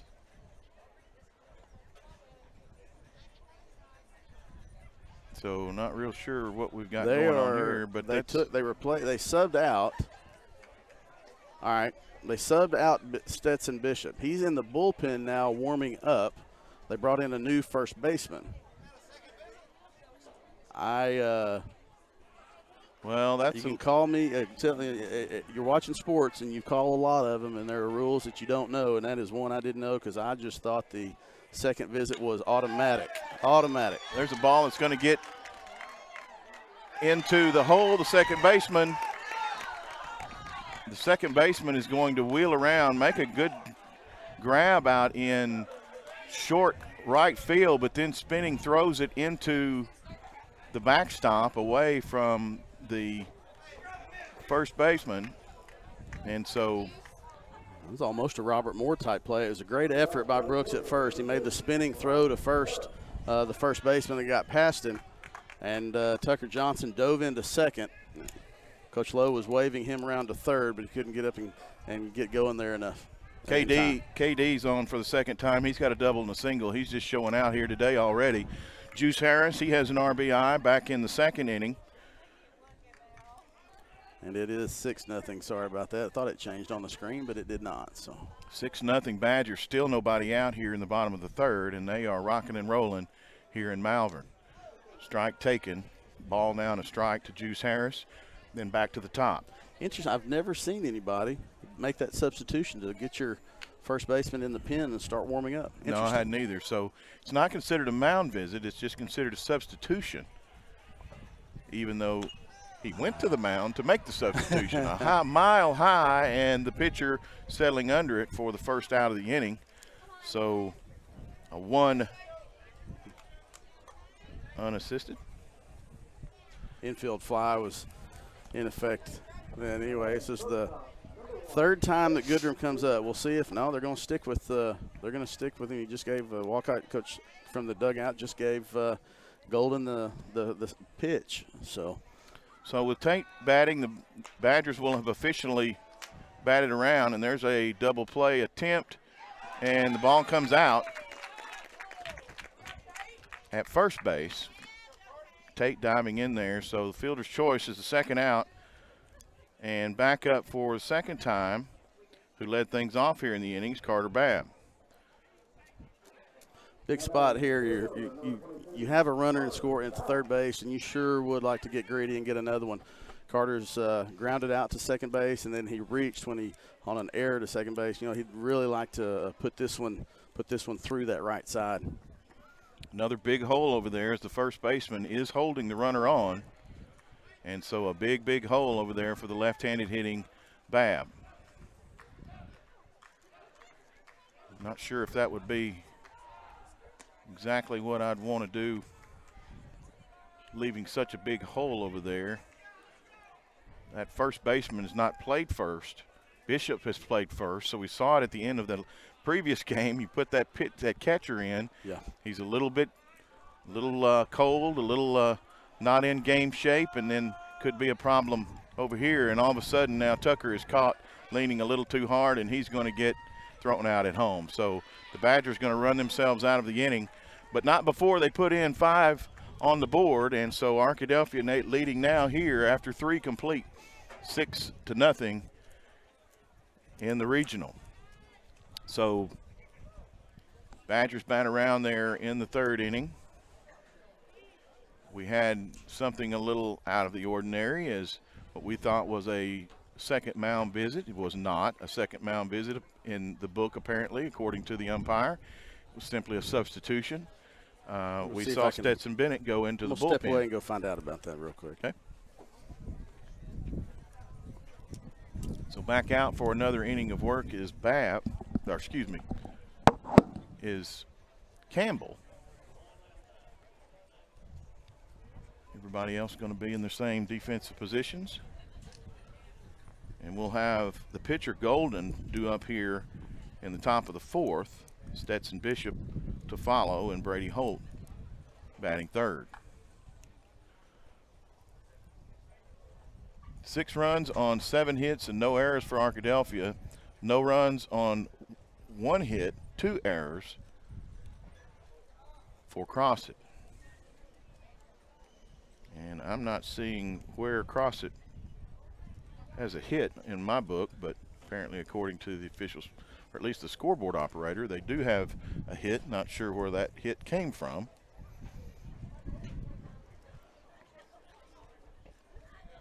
They have a base on balls, a hit by a pitch, a fielder's choice, and a fly out is the only balls that have even been put in play. So 5 runs on 5 hits, 2 errors, 2 men left on base. Badgers leave a couple more on base after that inning, which could have been even more. So Golden now the hitter. He's reached on a fielder's choice back in the first inning. And here's the pitch from Campbell. And it's a strike, and he's dealing here in the fourth.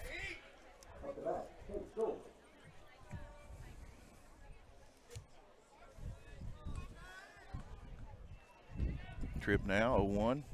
Here's the pitch. And it's just a little bit low. Ball 1.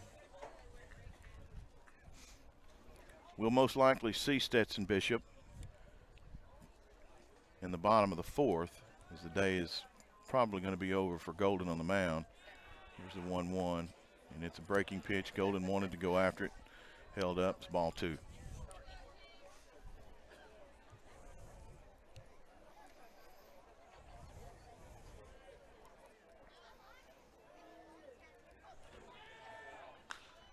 Ball is driven foul, way out of play off to the left side.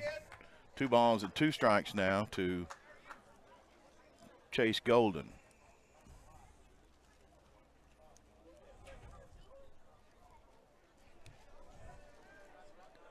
Shadows starting to creep out toward the pitcher's mound and covering third base. Everything else is full of sun here at Morrison Park. There's a ball that's hit into center field, coming in, charging, now settling under his bab. Hat goes off, ball goes in the glove, 1 down. Arkadelphia's fielding percentage is extremely high, especially in the outfield, which is not always easy to do, especially in these late afternoon games where that sun is so hard to deal with. Sun is even hard to deal with in our broadcast area here. Bishop now, and he's yet to reach. Struck out looking back in the first. You do. Starting pitcher, you get 3 visits. Oh, even really? If you use 2 even if you use 2 in an inning. Did not know that. Coach Lowe went out to clarify that with the umpire and make sure that's must just be an NFHS rule. Obviously, it's not in Major League Baseball or college, so you learn something new at the ballpark. Did not know that. Day, Blake, every day. You learned 3 mound visits, or I learned 3 mound visits. You learned KT Osland. That's right. A ball and 2 strikes. Excuse me. You know the fight song, the title of the fight song for Crossett High School? I do not. Probably something about soar eagles. Eagles fly high. There you go. I'm close. Ball 2 pumped in there low. Couldn't get the big left-hander to go for it. Longtime Arkadelphia football PA announcer, Max Sisson, was from Crossett, Arkansas. There you go. And so he indoctrinated, he taught all of his student workers when they came in. He taught them Eagles fly high. If they were freshmen at Ouachita, he taught you Eagles fly high in homage to Crossett High School. And our press box is honorably known as the Sisson Press Box. That's right. That wonderful, big nasty breaking pitch there sends the big tall left-hander back to the Crossett dugout with his second strikeout of the ball game in as many trips. Blake, we've said a lot about our vantage point, and obviously we're lower, but sitting where we are, we really get to see the break on that ball, where it starts, where it ends up, how far above the ball those bats are going on the swing. It's a good 6 to 8 inches above that ball when it breaks like that on those breaking pitches. It's not really a question whether they're going to hit it. It's just if Hill can keep it from getting by him. It's such a nasty break to that pitch. And, we talk about spin rates on off-speed pitches, and that's the big thing right now is spin rates. And, I'd like to know what the spin rate is on that ball because it's cooking, and it is covering some ground on the face of the clock. They call it the 12-6 breaking pitch, and it's all of that. This is where Phil and Bubba will go talk about TrackMan. Yep, probably so. All the way back, babe. All the way back. Or as Bubba says, that pitch probably made his booty pucker. Yeah.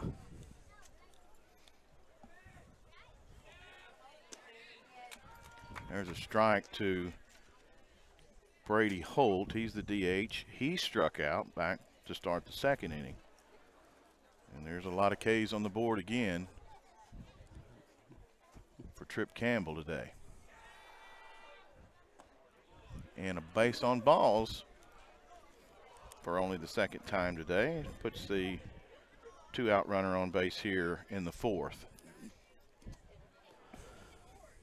Blake mentioned earlier, this is game 3 of 4 first-round games today. Monticello beat Bauxite 4-3 in a walk-off base hit in the bottom of the 7th inning of game 1 today. Fountain Lake got a walk-off run on a passed ball in the bottom of the 8th inning in the game before ours. Caden McCloy now, or actually no, it's not Caden McCloy. We know that was we put a different person in there. The number 22. We'll get to him here and tell you who that young man is. Burford. And it's Blake Burford. Man, what a good name, Blake. Burford. You just like it because it's like Blake Bell. It's just that BB. You like BB. That. There you go. That's right. We hope it's not another base on balls. 2 balls, no strikes now to Burford. Well played. Yep. Burford here with 2 outs, a runner on. There's 6-0. Arkadelphia leading things here. And again, little middle inning, what would you say? A little stumble from Tripp. Other than that, he's been pretty much lights out. 3-1 strike. Excuse me. Can't look at the scoreboard because it's not right very often. It threw me off a couple. 3 balls, 1 strike to Burford.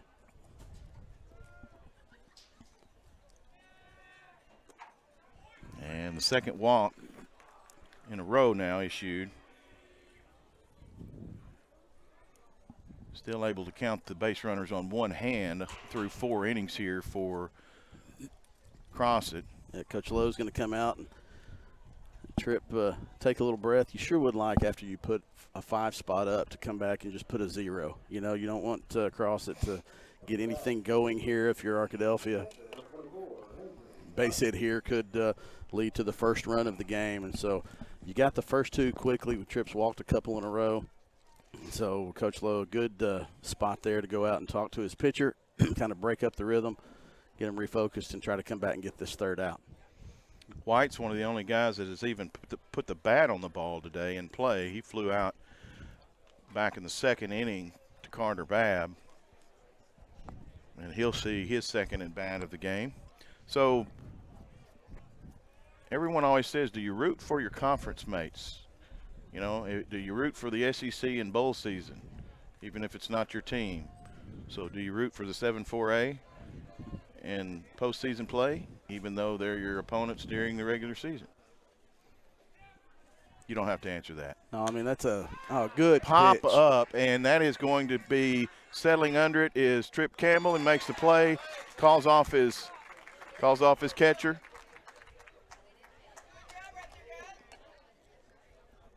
And Campbell's going to go over and talk to his young catcher, say, hey, if I can get there, that's my play. I got to get that. My glove's a lot easier to catch those things than yours is. Well, and it's coming straight down. It's coming straight down. You're having to find it. Tripp sees it off the bat. Regardless, it doesn't really matter who made the play. You just got to get that catch, and that's what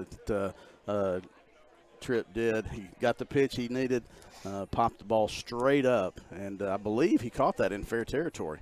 I believe he did as well. Looked like he was standing right in front of the plate. And Stetson Bishop, you are exactly right, Chris. He is going to take the mound here in the bottom of the fourth. We're a little over halfway through this one.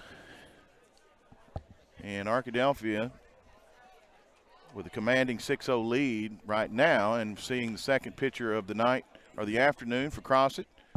And that is going to be what looks to be about a 6'3" left-hander, and commit to Southern Arkansas University. Right-handed. Oh, he is right-handed. Yeah. He bats left-handed. Doesn't he? He did bat left-handed. Yep, must be a switch hitter. Or maybe he's just ambidextrous. But he is a right-hander. Going to have a little more velocity, as Chris said.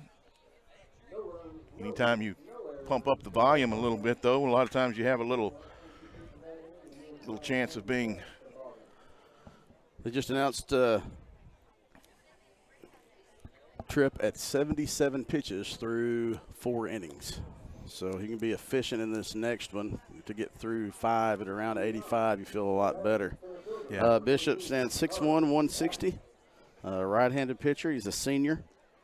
And he will have a good bit more velocity than did Golden. Golden goes to first base. You know, in the bottom of the 3rd inning, Bishop was subbed out by a new first baseman, so he went and got warm in the bullpen, and they re-enter Bishop in that spot, and Golden will go to first base.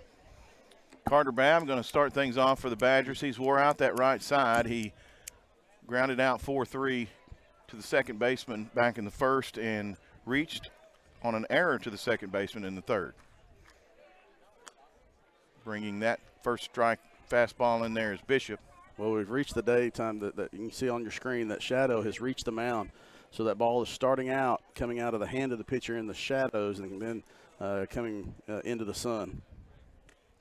It's going to be hard to see, and it's also going to be a little harder for the batters to catch up to, because there's a considerable amount of increase in velocity, at least from our vantage point. And he's bringing nothing but fastballs so far, ahead 0-2. Swing and a miss at the high fastball, and Bishop's got his first strikeout of the day. Yeah, 0-2 high fastball. Babb couldn't lay off of it, and that's going to be a hard one to catch up to when you have good velocity. Yes, it is. And again, it makes a lot of difference coming out of the shadows into the sun.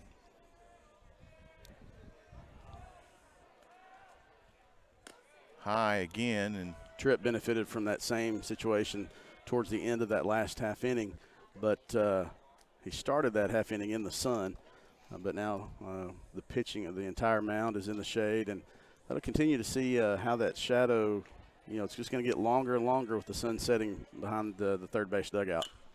There's a ball that's fouled back. He's a little late on the fastball. Ball and a strike now to Tripp. Tripp's walked and had an RBI single in the 3rd.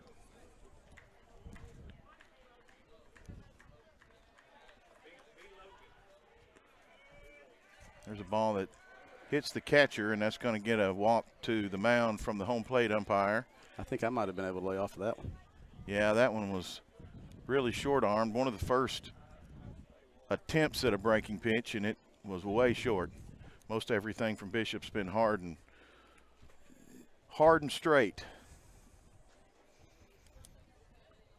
Plate umpire gave the catcher a minute to rub some dirt on it. He's back in there. 2 balls and 1 strike now. Outside pitch runs the count, I believe 3-1.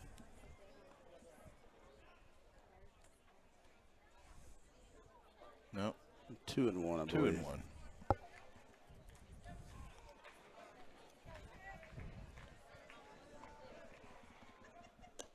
Outside, ball 3.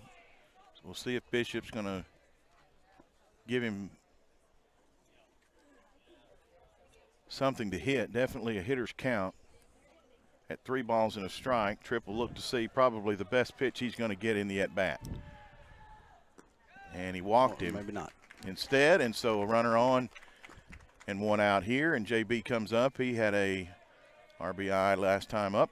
You have a feeling that Bishop knew that he didn't want to give Tripp anything to drive. A walk is better than an extra base hit. And scouting reports out on Tripp. You know, they're not going to groove one right down the middle. No. He threw away from Tripp except for one pitch that Tripp he threw on the inside and then fouled it off. You know, pitchers, and of course, I'm sure he's probably getting his pitches called as well. But, you know, pitchers a lot of times, especially against the opposing pitcher, they like to flex their muscle a little bit. But Bishop wasn't doing it there, and he falls behind now. 1 ball, no strikes to JB. Being held on over at first base is Tripp. So again, another big hole on the right side. Jay Bell's known to go that direction. Especially with velocity on that right-handed batter. Exactly. Would not be a bad play at all, and a nice base hit out there would definitely be good, and takes this one on the right side, high and out of play.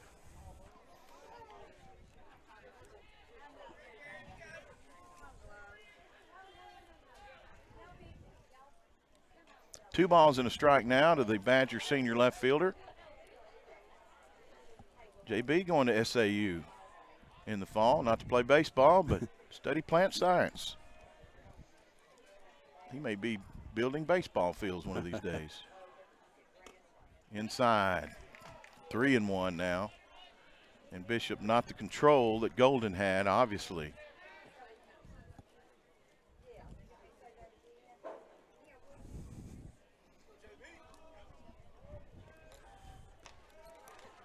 Waiting on deck with 1 out is Pentecost.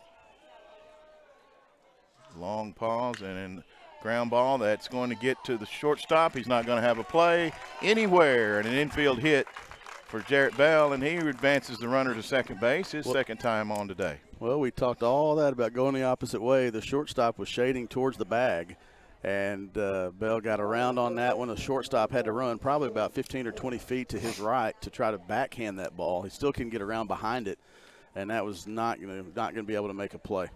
Kelburn Middleton comes in to courtesy run for Tripp Campbell. And very nice call as this. Well, and Tripp hadn't been feeling great. It's not a bad idea to get him in the dugout, get fluids in him, and get him ready to go back out there on the mound.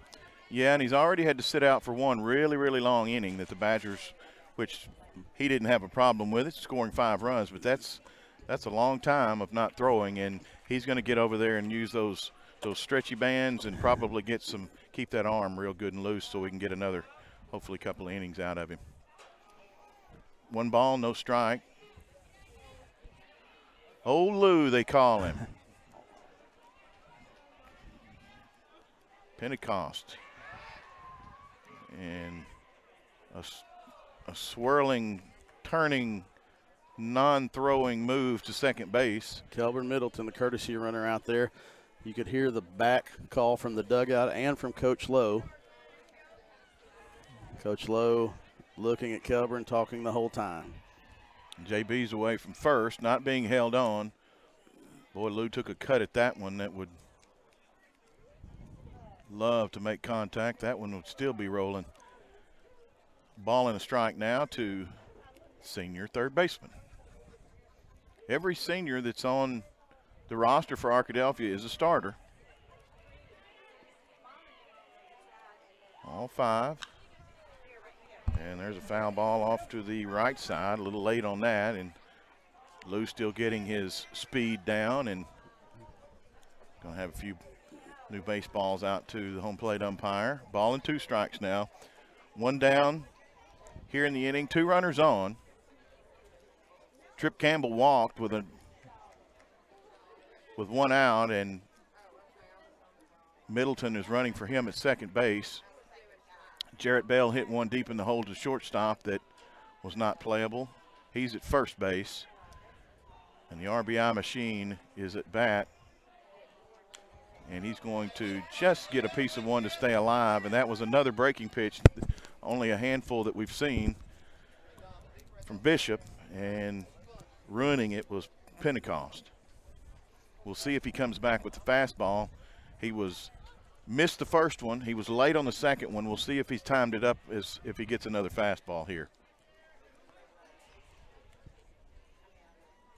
And he does, and he misses it, and Bishop just blew it right by him. So now 2 outs in the inning, 2 on. Witten was hit by a pitch. He struck out in the second, hit by a pitch in the third. And we'll see if he can square one up with this pitching velocity and his bat speed. We might see an exit velocity that could cause some problems. If he puts the bat on the ball, he's going to make contact, put the ball in play, things can happen. And he watches ball 1, just a little below the knees of the 6'3" second baseman. Don't see a lot of 6'3" second basemen in high school. Don't see a lot of 6'3" second basemen in anywhere. I think Big Bob Moore could stand on about 4 phone books and wouldn't be 6'3". Big Bob Moore's doing okay at his current height, though. He is that. 2 balls, no strikes to Witten. 2 on. 2 outs here in the innings. Ball 3. Behind him is Tucker, and all he did was drive in 2 runs with an RBI an inning ago.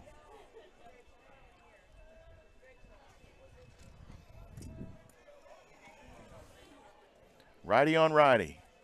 3-0 pitch. Grooved for strike 1. Taking all the way was Witten. Just got to think if you can get a base hit here or Donovan advance, get it to Tucker, and Tucker's able to get another base hit, and you're able to get at least 1 run out of this, that's really going to go a long way to helping this one, because this is the guy. This is the guy on the mound. Yeah, it really is. We need to get anything you can get. And there's a shot that's going to get to the third baseman. He's got the easy throw for the force at second. And hard hit ball, but right at the shortstop, who is playing it well. And so the Badgers leave a couple and do not get runs on the board here in the 4th. Hard hit ball by Donovan. Got around on that fastball, pulled it to shortstop. Shortstop was playing right there, was able to take that easy 1 hop. But nice, hard, solid contact from Donovan. We'll take that one. Yeah, you like to see that. Good things happen when you put the ball in play. We know that. And sometimes you hit it right at somebody, but you keep doing that long enough.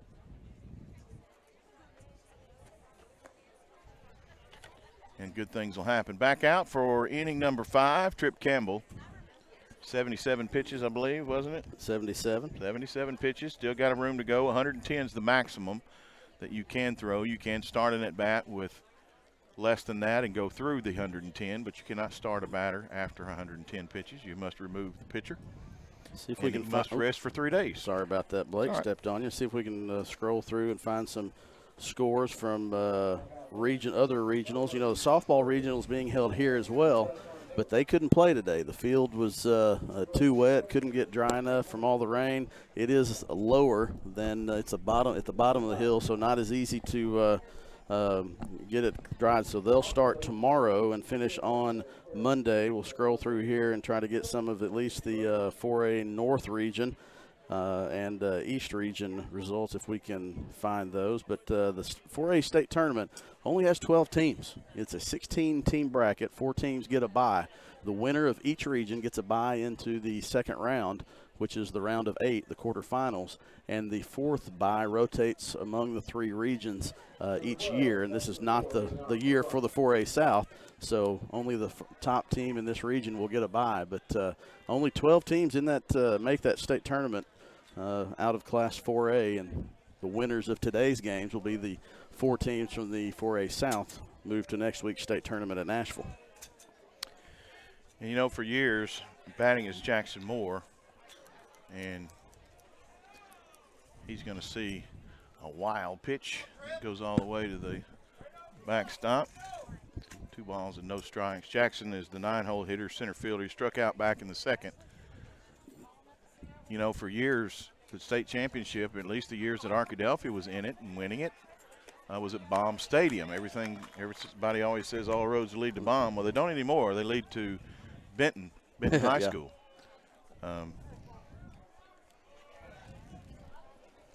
2 balls and a strike now. Trip inside for ball 3. 3 balls and a strike now to Moore. Then back to the top of the lineup, Cooper Williams and Brooks Bays. The 4A East Regional up in Northeast Arkansas at Brooklyn was not able to start today, so they'll have to play Saturday, Monday.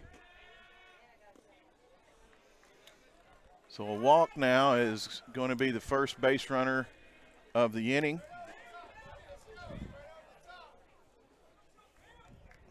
And Moore will get things started with a walk, and so Cooper Williams, he struck out in the first and the third. He's only two times up. So with a runner on base now,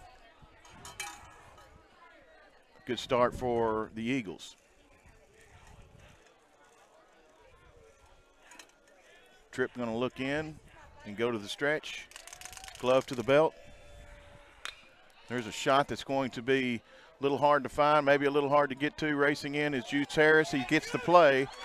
Nice running in. Going out was Witten, and Juice called him off right at the last minute. Wasn't sure he was going to get there. He does, makes the play. Does not have a play back at first, but a nice first out here in the inning. Yeah, good retreat by Donovan at second base, and just a good charge by Ryan of running up, and a nice judge of that fly ball into that sun that we talked about a lot today, I'm sure. But that was a great play. Lost his hat, and you know that's part of that. Part of what he's shielding that sun with, and he lost his hat. He was having to come in so hard, but he's got those glasses. He's got the eye black, and he's got some skill out there in right field. Brooks Bays now. He's walked and struck out. Pickoff move back over to first base. Not in time to get more. He goes in standing. So Tripp gets what he needs. He gets a fly ball out, especially late in the contest and needing outs and trying to get some efficiency. There goes the runner to second base. The throw is there. It's in time. Yeah, just a little bit late. Just It was a bit. Good throw by Zane Wow. Hill. Good throw by Zane, and good tag by Tate. Just a hair too late. And the Speedy Moore's in with a stolen base today. Swing and a miss on the pitch, so he's ahead 0-1 to Bays.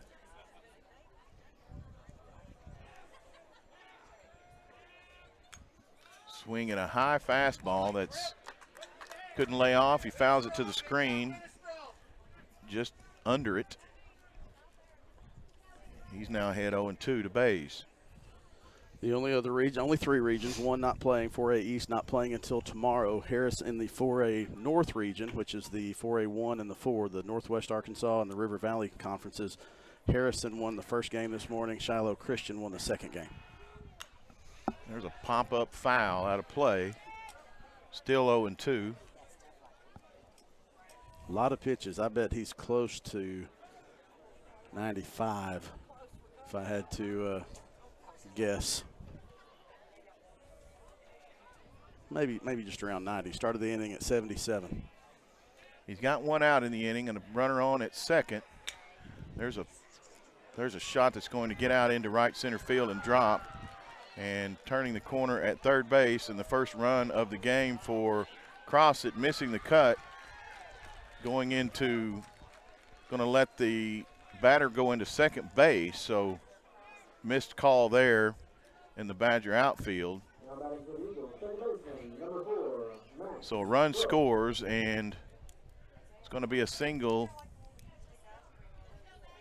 I don't know what you would call that, if you'd call that single and advanced on the throw. Advanced on the throw. Advanced on the throw in. It took a weird hop and got under Goodrum. So the first run across for Crossett, the hands of Brooks Bays. Jackson Moore with a walk here with one out. Still a runner at scoring position. Hit by a pitch back in the first inning was Max Brooks, the second baseman. And then he struck out. Swing and a miss, and another throw down to second base from Hill is not in time, but it is strike two. One thing Arkadelphia pitching has been able to do in this run, this undefeated run in conference, is not give up big innings. A spattering of runs here and there, and one or two at a time is about all they've given up.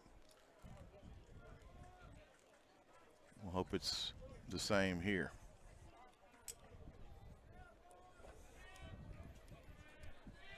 Brooks with one on, one out. And don't know where that one was. Must have been out. Didn't get much protest from Hill and Campbell's. Campbell looked like he knew that was a miss. Maybe went outside to try to get the batter to go fishing with the 0-2 count. Still ahead in the count is Tripp. Looks back to second. A little movement back and forth from Tate, holding the runner a little closer at second base. Playing back in his normal spot is Witten, not wanting to give up that big hole on the right side. Shadows have reached second base now. There's a ball hit to Tate. He goes to his right. The big throw all the way across his body, not in time, and it's going to get into foul territory and score another run for Crossett. So a deep shot in the hole, and trying to do a lot over there was Tate Goodrum. He had to run way back over after holding that base runner on. It's just hard to get to that third base side of his territory. Well, and he one-hopped it, and Tucker kind of handcuffed Tucker instead of he tried to thought it was going to bounce where he could, field it at chest above or below his chest, but then it kind of hopped up on him, kind of handcuffed him, and he tried to couldn't get his glove turned back over. Curveball to start the bat for Golden. He takes strike one. He reached on a fielder's choice in the first and flew out to center back in the fourth. A couple of runs across here. There's a shot that's going to get fouled, but maybe caught by Harris, and he does get over and make the play in foul territory down the right field line. A nice play by Juice, and there's two gone in the inning. Well, that helps. There's a lot of foul territory. When Arkadelphia played here last time, Juice went to into foul territory and almost went into the turtle, the batting cage, batting cage cover. It's farther back in the corner than it was then, and Juice made a nice read on that ball and was able to make that catch in foul territory. Not only did he do that, but the play before on the pass ball over there that got past Tucker, he was racing over there to make sure that runner did not get to second. He did not. Now there's a deep hit to deepest part, and that one's going to be over the fence. And Bishop just helps his own cause as he hits a two-run homer here in. Yeah, left that one up a little too much in the zone. He got all of that one. You can kind of tell off the bat that one had a chance.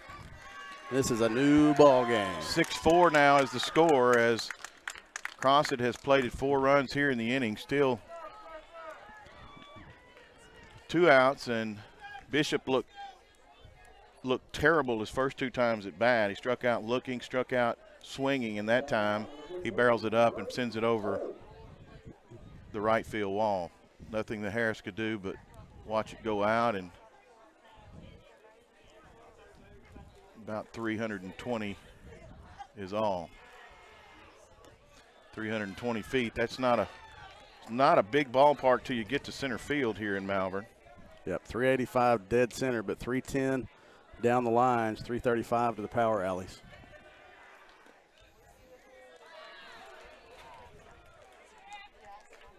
Two strikes now on the batter. Holt, he's the DH. He walked back in the 4th. Crossett going through the lineup. There's a swing and a miss. Well, we thought it was 0-2, but I don't know what the scoreboard's doing. Now it says 2 balls and 1 strike. Until the umpire gives us a say-so, let's just say we're going to keep, Tripp's going to keep throwing strikes till he gets him out.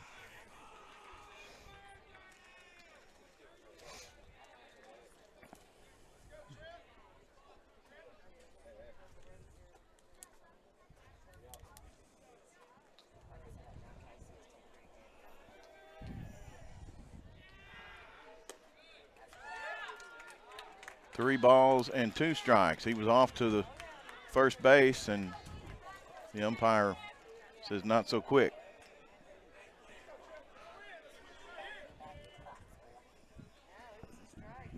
Three balls, 2 strikes. Here's the pitch from Tripp, and it's ball 4. And Brady Holt wanted to walk really bad. He walked back in the 4th, and he was looking for a walk all the way there. And he gets his due, and so that's going to be a visit from Coach Lowe. We'll see if that's going to be the day for Campbell. Probably going to be it.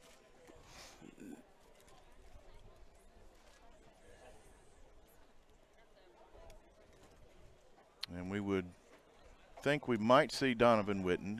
Witten, normally when you see him taking that tape off, and here he goes. He's taking the tape off his wrist. Yep. So Donovan Witten will be the second pitcher of the day for Arkadelphia.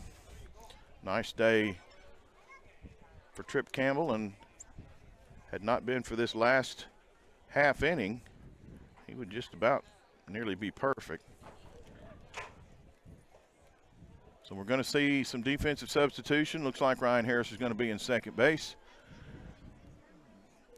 In center field will be Tripp Campbell, and moving over to right most definitely will be Carter Babb. And once again, the new Arkadelphia pitcher is going to be Donovan Witten. Donovan has pitched 25 and 2/3 innings in 12 games. He has 4 wins, no losses, 1 save. He's given up 15 hits, 11 runs, 9 of which were earned. He has walked 13 and struck out 29. Hit 2 batters and is sporting a 2.455 ERA. So the 3-headed monster that is Tripp Campbell, Carter Babb, and Donovan Witten will see number 2 of that 3-headed pitching machine of Arkadelphia's here in the bottom of the 4th inning, or excuse me, bottom of the 5th inning from Malvern. Arkadelphia hanging on now to a 6-4 lead. 4 runs across in the inning for Crossett. And they started things off with a walk. Jackson Moore walked. He then stole a base. He ended up scoring on a Brooks Bays RBI. Then Max Brooks scored Bays on an RBI. A fly out to Ryan Harris was the second out of the inning, and then a 2-run home run by Stetson Bishop for the 3rd and 4th runs of the inning. A walk to Brady Holt. He's the only base runner on right now with 2 outs, and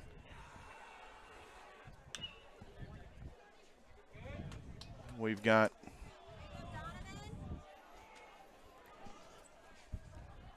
our 8th batter of the inning. Yep, Burford. You know, this is exactly the situation Crossett was hoping to be in. They brought Stetson Bishop in that last inning when Arkadelphia got to Golden. He threw up a goose egg in the 4th inning, and now you're in a 2-run ball game, and you feel good if you're Crossett about having Bishop on the mound.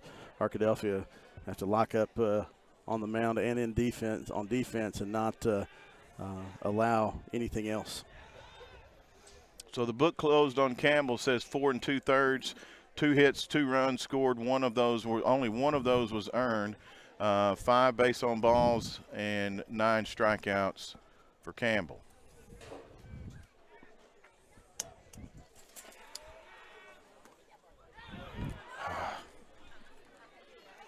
Ball trickles away from Hill and rolls down that steep grade. The runner's going to go into second base now. And the tying run is at the plate. Never thought we'd say that. The 6-0 lead, but we are there. Ball and a strike. Burford. And off-speed pitch misses, low and away. 2 balls and a strike. Burford struck out and walked.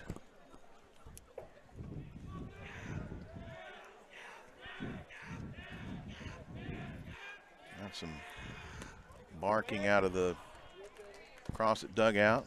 Been fairly quiet most of the day until now. 3 balls and a strike.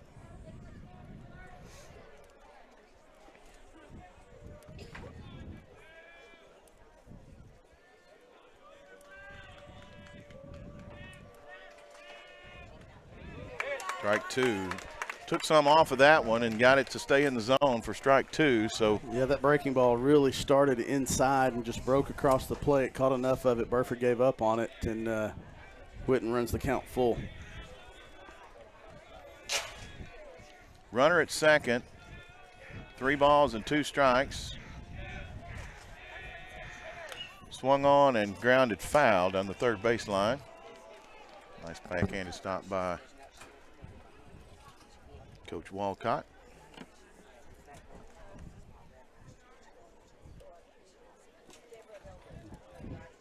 So he'll go at it again.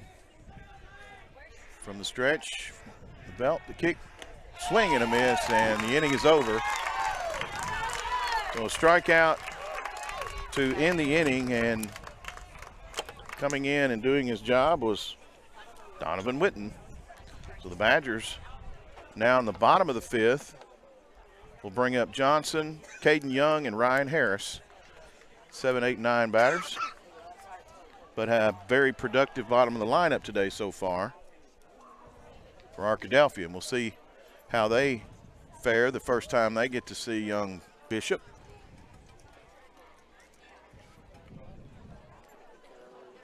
As he has come in and closed the door on Arkadelphia so far.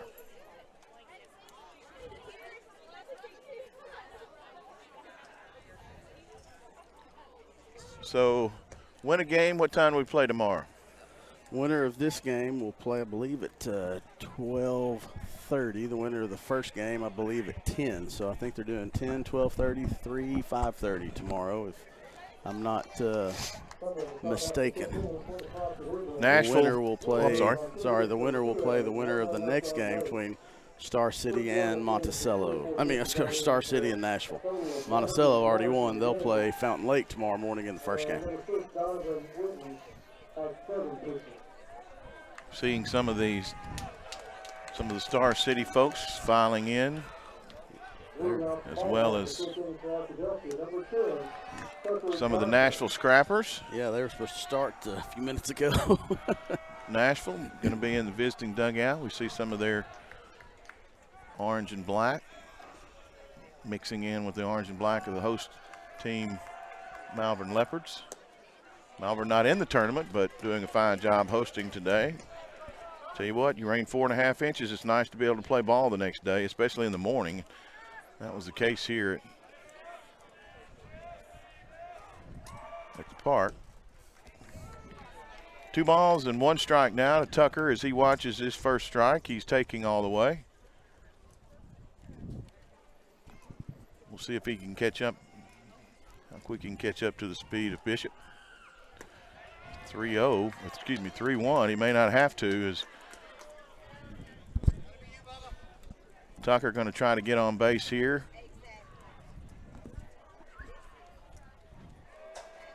We'll see if he's tanking at 3-1. And he's not. Swings through. Strike 2. So count goes full now to Badger first baseman. We're in the bottom of the 5th, 6-4, Arkadelphia leading. Here in the 4A South Regional, and there's a walk to start the inning. Tucker with a very nice patient at bat, and he's drawn a walk as he has so many times this year, and that brings up Caden Young. He's been one of the hottest hitters of the day for Arkadelphia. He's got a single and a double today, and Daniel Casterson going to pinch run and over at first for Tucker. Tucker will rejoin on the defensive side. Casterson, sophomore. A lot of time on the bases this year. And KD's been a hard out. We'll see if he keeps the streak going here. 2 for 2 on the day is Caden Young, the sophomore designated hitter.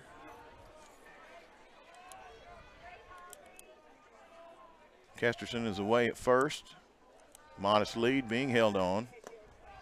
Bishop going to have a quick move over there. We've seen one get by, but he's got a quick move. Polished pitcher, obviously getting a chance to play at the next level.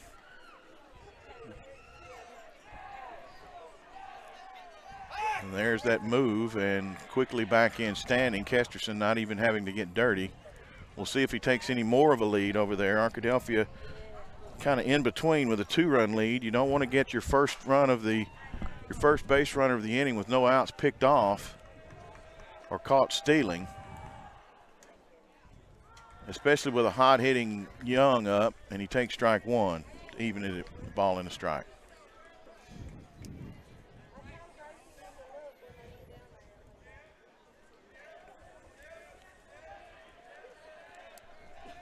One from the stretch. Swing, and he's late. Really late.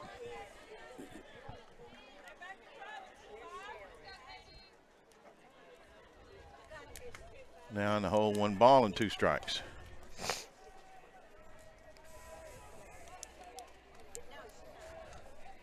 Juice Harris on deck. Time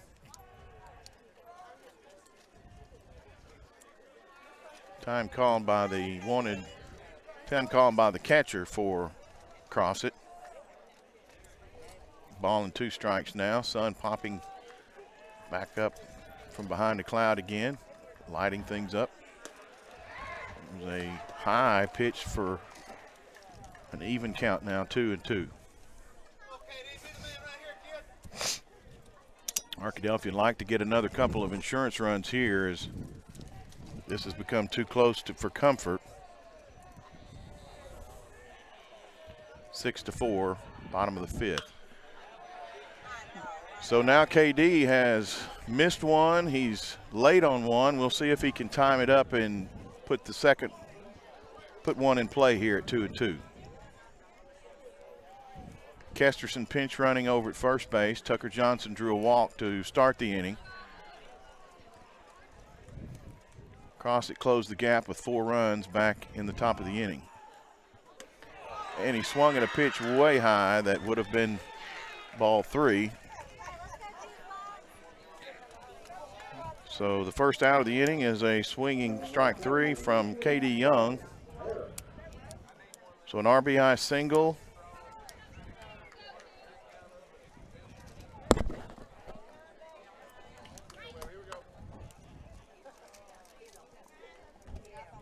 And 1 for 2 is Ryan Harris. He flew out to the pitcher back in the 3rd. Strike 1 on the fastball for Bishop. Star 2, you need to line up in the press box. Thank you.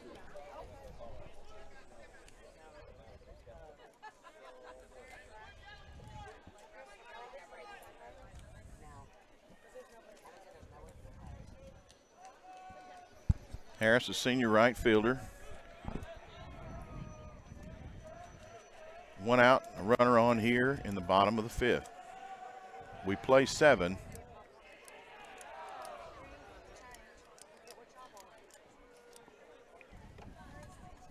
In regulation. Game ahead of us went into extra innings, putting us a little behind. The game, I think we're going on 2 hours in our game. yeah.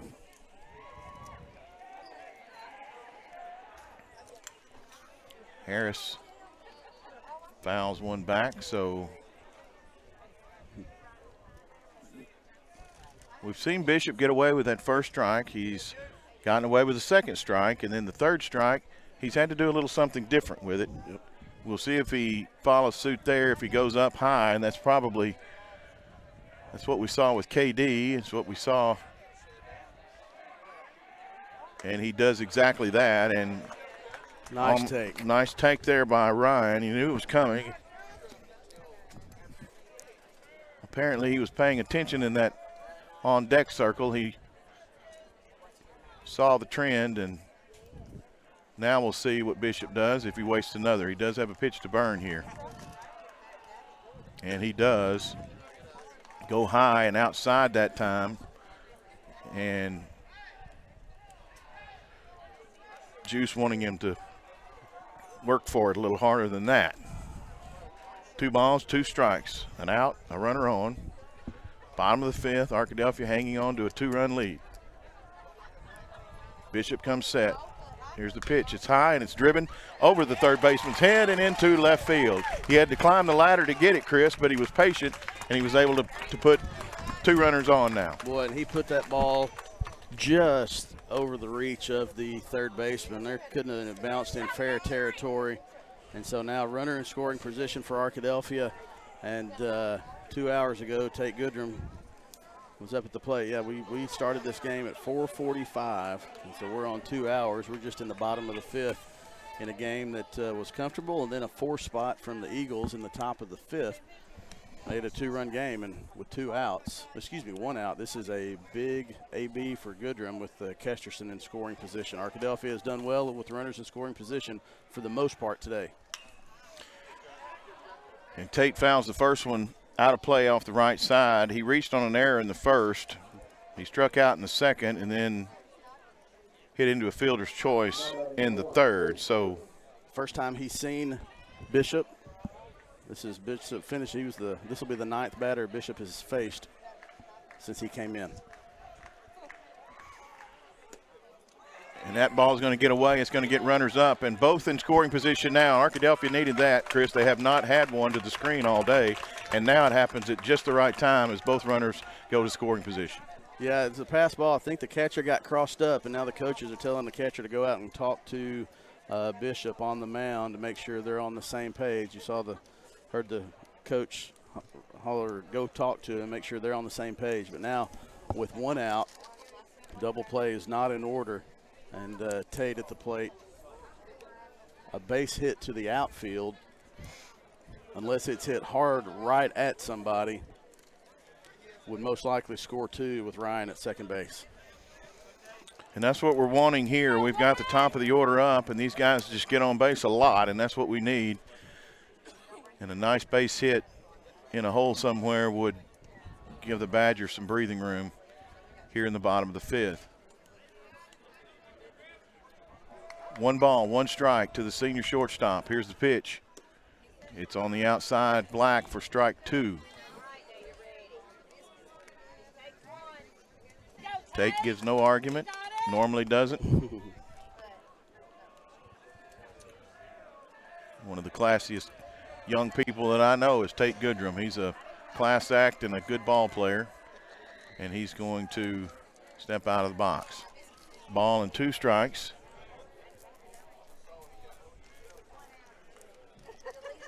Kesterson at third. Harris at second, 1 out. 1-2 count. inside, ball 2. Wanting it is the catcher, White, but he didn't get it. We don't have a great angle, but both Zane Hill and White, the catcher for Crossett, have caught balls that look like on the inside part of that zone, right over that left knee, and it's been a ball all day. Pretty consistent from the home plate umpire. Not being held on is Kesterson, not being held on, and a swing and a miss. Nope, foul ball. Oh, he did get a piece of it.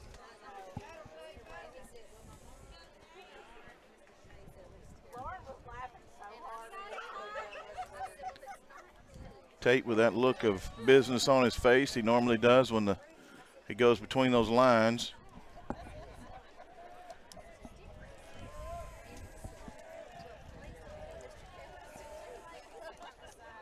Ball 3. That's a good read out of the hand. He saw it was a breaking ball, saw where it started, and really did a good job of laying off of that one. Even with 2 strikes, that was tough. Payoff pitch here coming from Bishop. Fouled back to the screen, and they'll battle again. Tate hanging in there.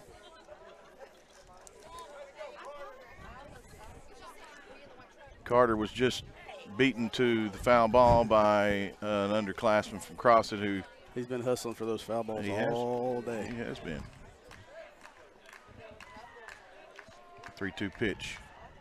High, ball 4, bases loaded. What an at-bat for Tater Tot, man. So bases are full of Badgers. 1 out. Carter Babb, one of the best contact hitters Arkadelphia has in its lineup. He'll see the ball a little better out of the righty's hand as a lefty. We'll see if Carter can put the ball in play and stay out of the double play, which is the only way really that Arkadelphia, unless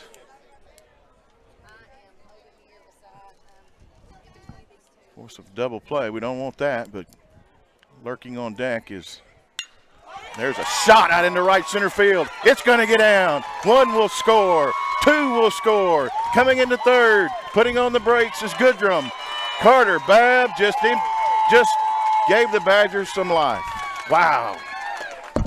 First pitch swing, and that was a fastball right down the middle.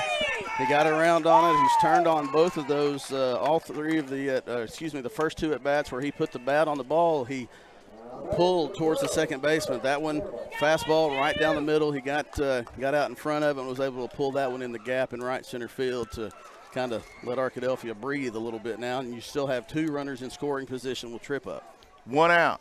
He saw that one. He saw it well. We were hoping he would, and he did indeed. We'll see if Campbell can see 1 equal.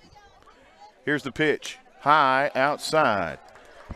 A little skittish around that strike zone in the first pitch to Campbell. He wishes he would have been to Babb, as Babb made him pay.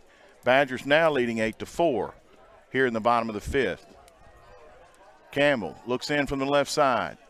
He strokes one of the second baseman. It's by him into the short right field. It's going to score 1. Coming in, the throw is there. Babb is safe as he tumbles across home plate, and the Badgers have put 4 on the board here in the bottom of the 5th.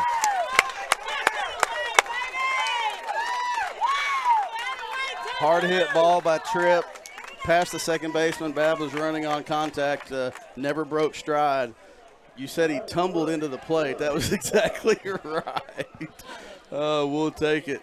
4-run bottom of the 5th, answering a 4-run top of the 5th, and that's what you have to have in a situation like this. The second inning that Arkadelphia has put a crooked number up there. It's 4, and they may not be done. JB's up now and throwing that one hardest, probably a pitch we've seen of the game so far. Bishop is not having a good time as he smokes that one in there head high for ball 1. Campbell is at first, 1 out. JB's been on the bags twice today. He's going to foul one back out of play into the parking lot. Struck out at a head high pitch, and ever since then he's been on base. Boy, Carter and Tripp both from that left side. They really hit that ball hard. They just saw it. They saw it. Really hit it hard. Saw it, barreled it up. A mistake by Bishop on both pitches. Left him out over the zone.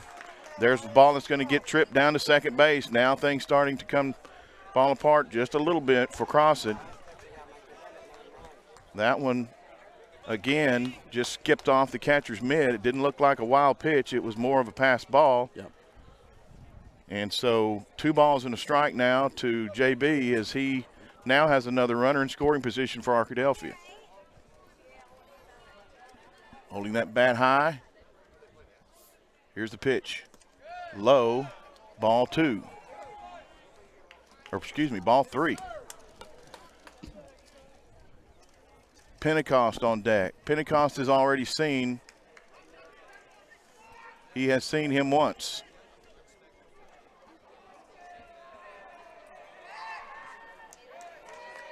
Pickoff moves to second base. Is not in time to get Campbell as he crawls up the bag. Second baseman over there is holding him on.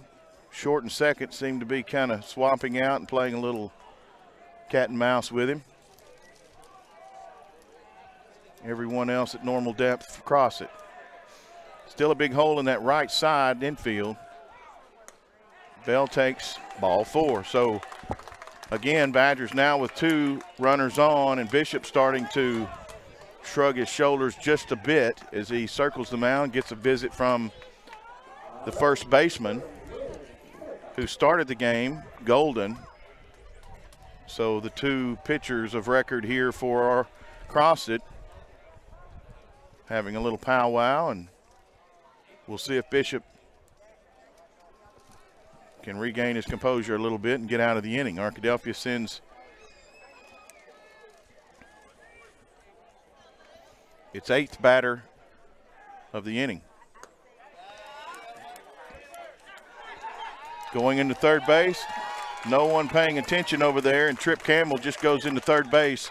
Now he's 90 feet away. Bell is still at first base. That was just a lack of concentration there on the battery of Crossett as Tripp with a delayed steal into third. Now you're a pass ball away from making it 11-4. 6 runs and 6 outs is the formula for Arkadelphia to win right now. There's a high strike for first of the inning. Take 4 runs here in the next couple of batters too. Yeah. Lou lays off the high pitch, and so Bishop's starting to leave a lot of balls high now. A couple of different things. A lot of times pitchers that have gone deep into a game, their legs start to give, they leave the ball high. Not the case with Bishop. Bell going to try to steal second base in there. Throw down is cut off by the pitcher, so now 2 runners in scoring position, and Lou with a 2-1 count here in the bottom of the 5th. 2-2. 2-2 count, excuse me, in the bottom of the 5th. It's a good call there by Coach Lowe, having Jarrett go get second base, because now the double play is not in order. 2 in scoring position. Pentecost has 25 RBIs on the year, 1 already today. 3-2 count now, and 1 bag to put him, but that's all.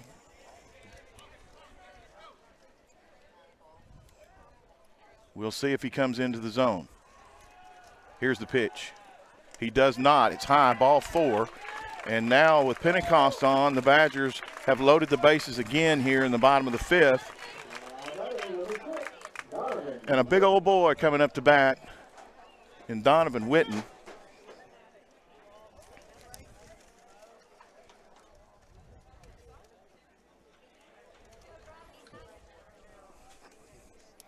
So here's the inning so far. Walk, strikeout, single, base on balls, 2 RBI double. Another RBI, base on balls, base on balls. Not a good inning for Bishop. 1 ball, no strikes now to the big second baseman. Trips at third. Bell's at second. Pentecost at first. Badgers plated 4 in the inning to match 4 in the top from the Eagles. Leading, leading at 10-4, bottom of the 5th for Malvern. Playing for a berth in the state tournament in Nashville, and a return to Morrison Park tomorrow at 12:30 for game 2. 2 balls and 1 strike now to Witten. Bishop circling the mound, sets his right foot on the rubber, goes from the stretch, quickly sets, kicks, deals. Ball is hit a mile high, but foul. It'll get over our heads and out of play. Please don't hit my truck. It's been in the shop for 3 months.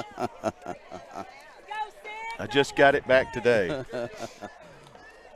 Well, you knew that the ball was going to get close if you just got your truck back today. I know it. She's a tough old bird, though. 2 balls, 2 strikes. 1 down in the inning. Bases loaded with Badgers. Here's the pitch. Ball 3. Really close. Yeah. If Witten had been 6'2" instead of 6'3", that might have been a strike. Must have been just a hair off the plate outside also. Here's the payoff pitch, and there's a throwback over to third base. That's interesting. 3-2 count. Throwback to third. Don't see that a whole lot. I think that was more to clear his head maybe than anything from Bishop. Yeah. Wasn't really sure what he wanted, and he thought, well, I'll give it another minute. Ball 4, and a run comes in. Base on balls and an RBI for Donovan Witten, and the Badgers have batted around here in the 5th.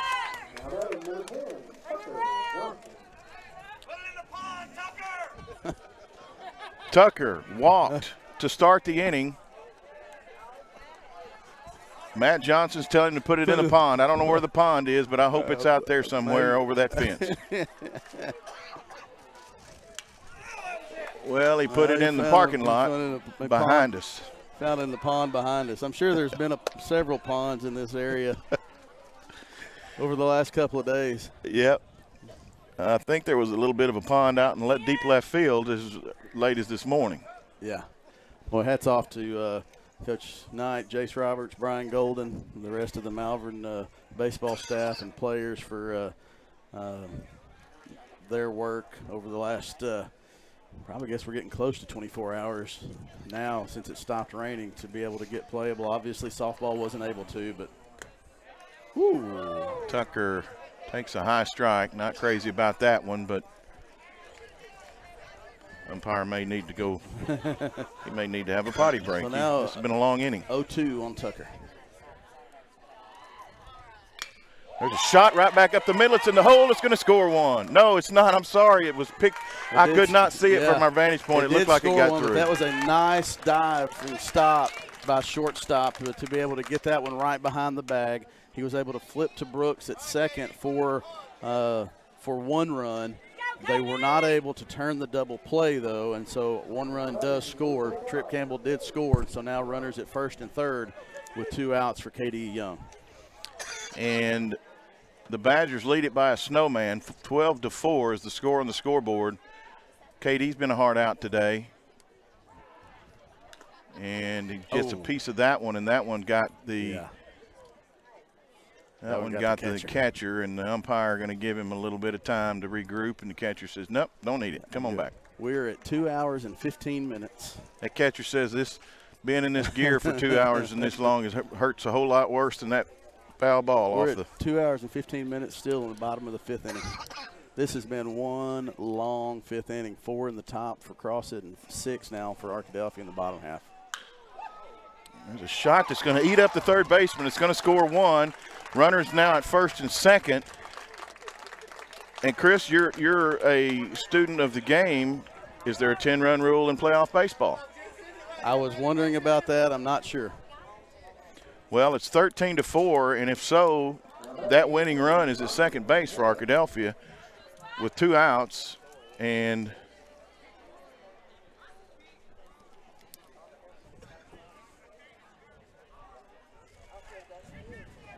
Ryan Harris. Ryan Harris looked down to Coach Lowe and said, pinch runner for Tucker. He said, I can. I already burned it. Yep. He said, just hit it far enough where Tucker can score. That's right. Just hit it a long way. Stand tall and drive.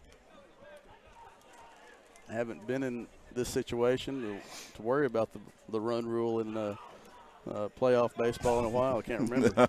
No, I don't know either. We're looking at. Oh, that's a nice stop back there by the catcher, White, as that would have advanced 2 runners, another runner into scoring position. Tucker was ready to go. KD was off and running, but he's able to keep it at an arm's length. Ball 1 to Ryan. Ball 2, again, blocked up nicely, and Bishop starting to lose control. That was a tremendous stop by the catcher. I mean, he dove down, blocked that one, kept it from getting past him. That was tremendous. Nice work back there as Bishop's making him work high a couple of batters ago. Now he's in the dirt, 2 pitches. And an inside pitch almost gets Harris as he spins around. Ryan says, I don't want to get hit. I want to hit the baseball and score this run. I want to give somebody else my jelly.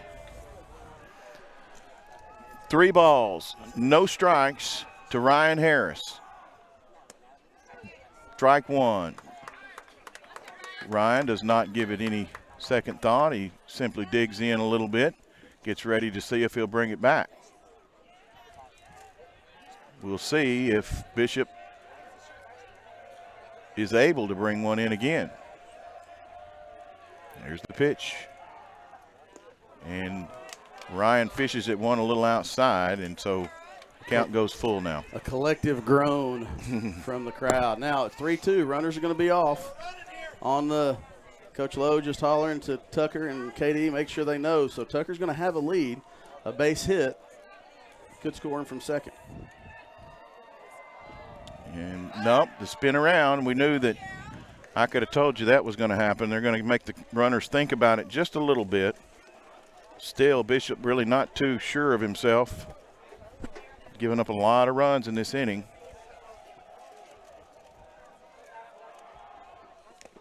And strike 3 is tipped into the mitt. And again, another nice job by the catcher White, as he's able to put the Badgers down after after 7 in the inning. So now Badgers lead it by 9 and only need 6 outs. Now's when you start counting outs. Now's when you start counting outs. You've got to capitalize on this. You've been up 6, and then you're able to let Crossett back in it and let them get a 4 spot. Now you respond to that 4 with 7 of your own, but you can't take anything for granted.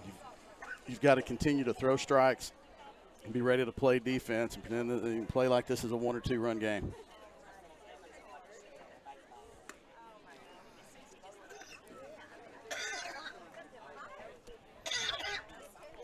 So Witten will come back out. He's coming out for his first full inning of work. He pitched a third. Yes, there is a run rule, so. He pitched the final out and struck the batter out in his last inning. So we'll see DeWitt for his first inning of work, full inning of work.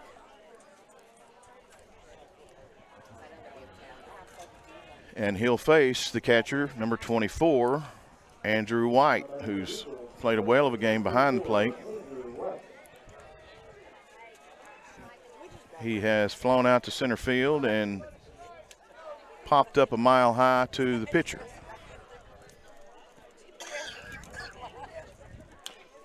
A foul ball off his own foot. Bless his heart, man. He's a warrior. He's taking a beating. That last half inning, he got hit a couple of times. He just fouled that one off of his foot. And he didn't stop. He didn't rub it. Nope. He just steps back in there and goes at it. Andrew White. Strike 2. Nice off speed. He took something off that, and it just fooled White. He not sure if he didn't like the call or if he just is mad, a little upset at himself. Yeah, I don't think he thought that one was a strike. I think he thought it was too far inside based on his reaction. Yeah, he's not been getting that same strike. He's tried to frame it, and now the Tony Pena outside setup is Zane Hill. There's a ball that's hit up the middle. It's going to be Tate Goodrum. He goes to his left, feels it, and throws it into the dugout, and that's going to be 2 bases now for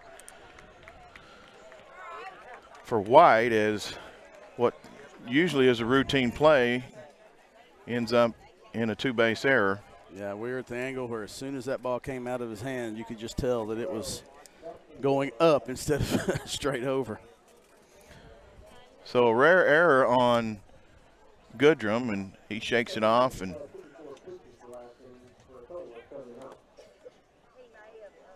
going to have a pinch runner for Crossett now, as the catcher is going to go back and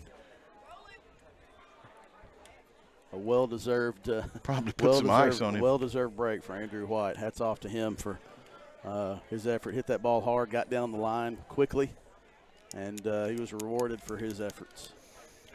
So an error to start the inning has got a runner at second base now for the Eagles, and Jackson Moore, who's walked in the fifth, the big inning that they had. He actually led things off of that inning with a walk.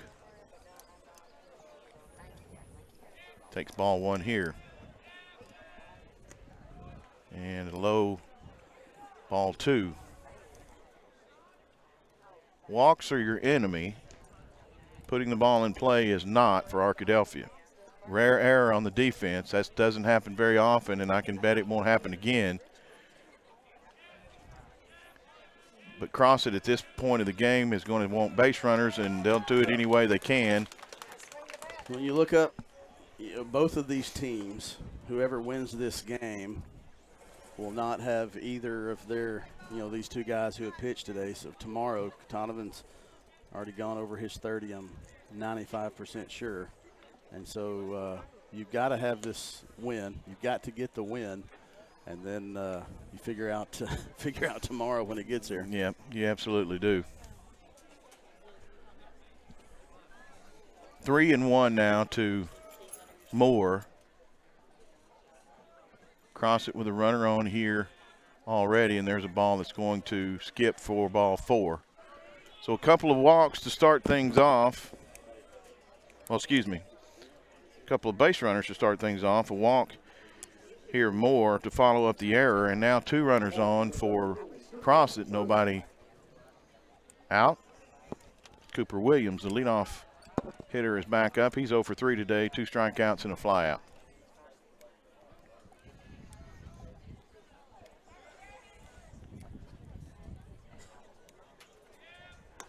Williams has had a tough day over at third base. There's been 3 different balls that have gobbled him up over there as Badgers have hit shots at that hot corner over there.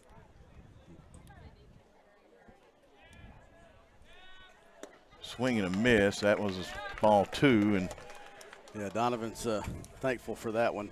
We know that picture is going to be hard to see. The batter and the catcher and the umpire in the sun, and everybody else is in the shade. So it's really like a radio broadcast now with a little bit of a picture. We'll try to bring it to you, though. Shadows have reached all the way out into right field now, and most of the field positions covered by shadows. The only that is not is home plate. A little bit of glare over there still at first baseman, in the first baseman's eyes. Only when he's closer to the bag. 2 balls and a strike now as Donovan trying to find the control that needs to finish this game.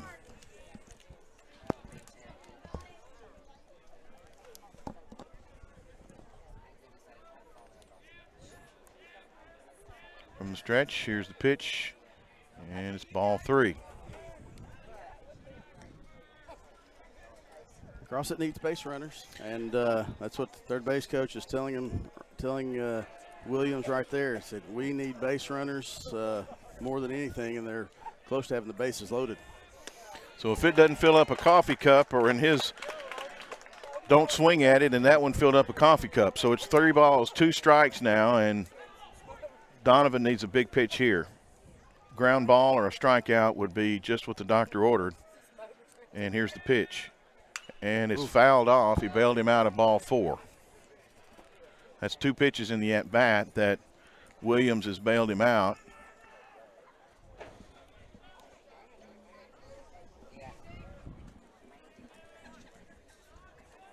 Runners get their leads. Tate is playing in the hole behind the runner at second base. and he hits him. That one came in like a missile and hit him right between the shoulder blades, and he got a little out of that one. Not always the vantage point that fans get is hearing the hearing the thud and hearing the a little bit of wind coming out of those lungs when that one hit him. That one was scalding. Playoff baseball, no lead is too big and no lead is too safe. No, it's not, and Arkadelphia is going to have a very short leash from this point forward on Witten, as now the bases are loaded and nobody out, and we've seen what they can do in an inning as they put 4 on the board back in the 5th and looking to put some more on here in the 6th. Lefty Brooks Bays, he started the hitting off in the last inning. He had a RBI single back in the 5th. Started the scoring for Crossett. Bats from the left side, bases full of Eagles.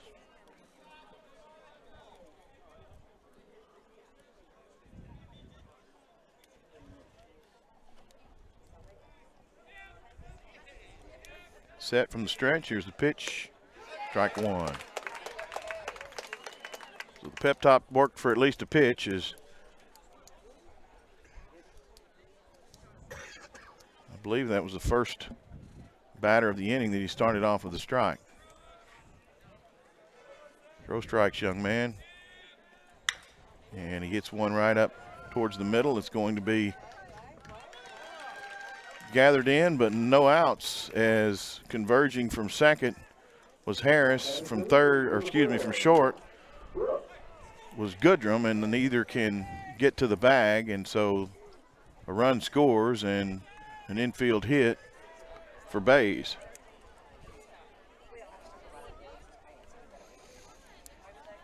Max Brooks now, he had a single and an RBI back in the 5th. Scored the second run of the game for the Eagles. He bats here, nobody out, base is still loaded. There's another strike. A couple of ground balls he's gotten, and for a pitcher that's hard to stomach sometimes when you serve up a ground ball and you just can't make the play. Yeah, that was right over the mound, right in front of the bag, and neither Goodrum nor Harris could really do anything with it. There's a foul ball now, way ahead, 0-2 for the first time in the inning is Witten.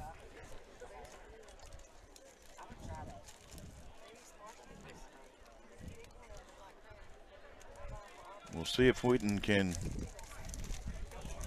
keep the ball low enough in the zone to either live to fight another pitch or get a ground ball here. And he goes high in the zone instead and swings, and missing for the first out of the inning is Max Brooks. It's a big pitch for Donovan. He was able to go up. We've seen Arkadelphia have a couple of batters that couldn't lay off of that high fastball either, and it helped out Arkadelphia on that one as Donovan's able to get that first out. That's a big one. You got to get that first one, and now you at least get that first one with the bases loaded. Golden now with the bases loaded. We've seen him fly out to center, fly out to right, and reach on a fielder's choice. He's going to put the bat on the ball. He's done it all day. We'll see if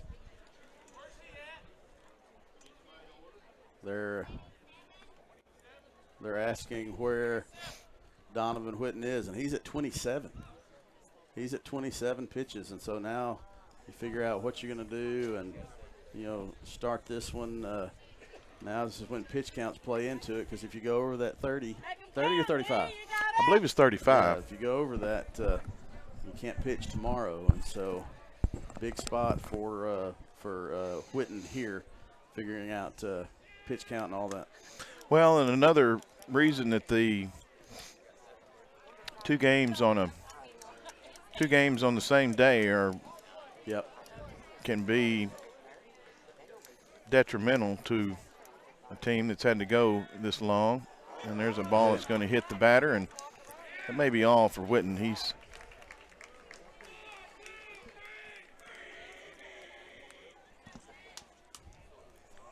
going to draw a visit out, and that's probably going to do it for Whitten. As looks like Carter Babb is taking off his wrist dressings, and so he's probably going to be your next. He's taking them off. I don't know if he's been told it's him, but he's taking them off. He's prepared. Yeah, Coach Lowe, had to have a plan, and he's looking out at Carter now, and Carter will come in and try to get a couple of outs. So Harris will go back to right field.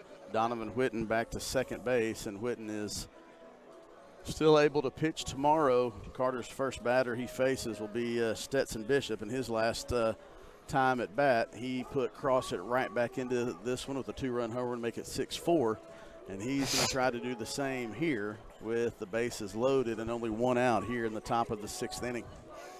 And he did it against the left-handed pitching Trip Campbell, and so now against the left-handed pitching Carter Babb. He looked pretty feeble his first 2 times at the plate, and not so much his third. We'll see if Carter can keep him off balance and keep him from emptying the bases on a big shot. 13-6 now.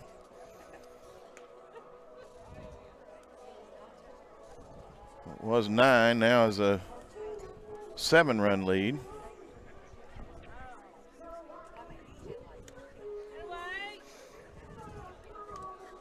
And most teams with a 7-run lead going into the last inning and a third, or inning and 2/3, would be pretty confident. Yeah.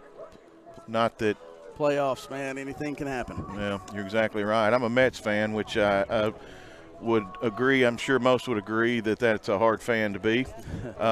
Came back and beat the Phillies the other night. I believe that was it was 9-2, I believe, and came back and beat the Phillies in the last inning, scoring 8 runs. I think they're going to make Carter wipe his eye black off.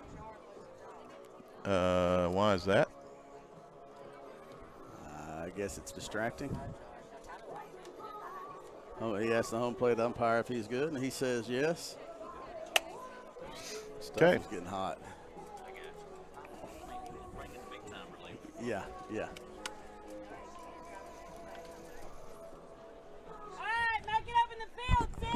Bunch of Nichols making his way into the ballpark, getting ready to watch his Nashville Scrappers as they will tee off here in just a few minutes after Arkadelphia and Crossett finishes up. Carter Babb now steps in against Bishop.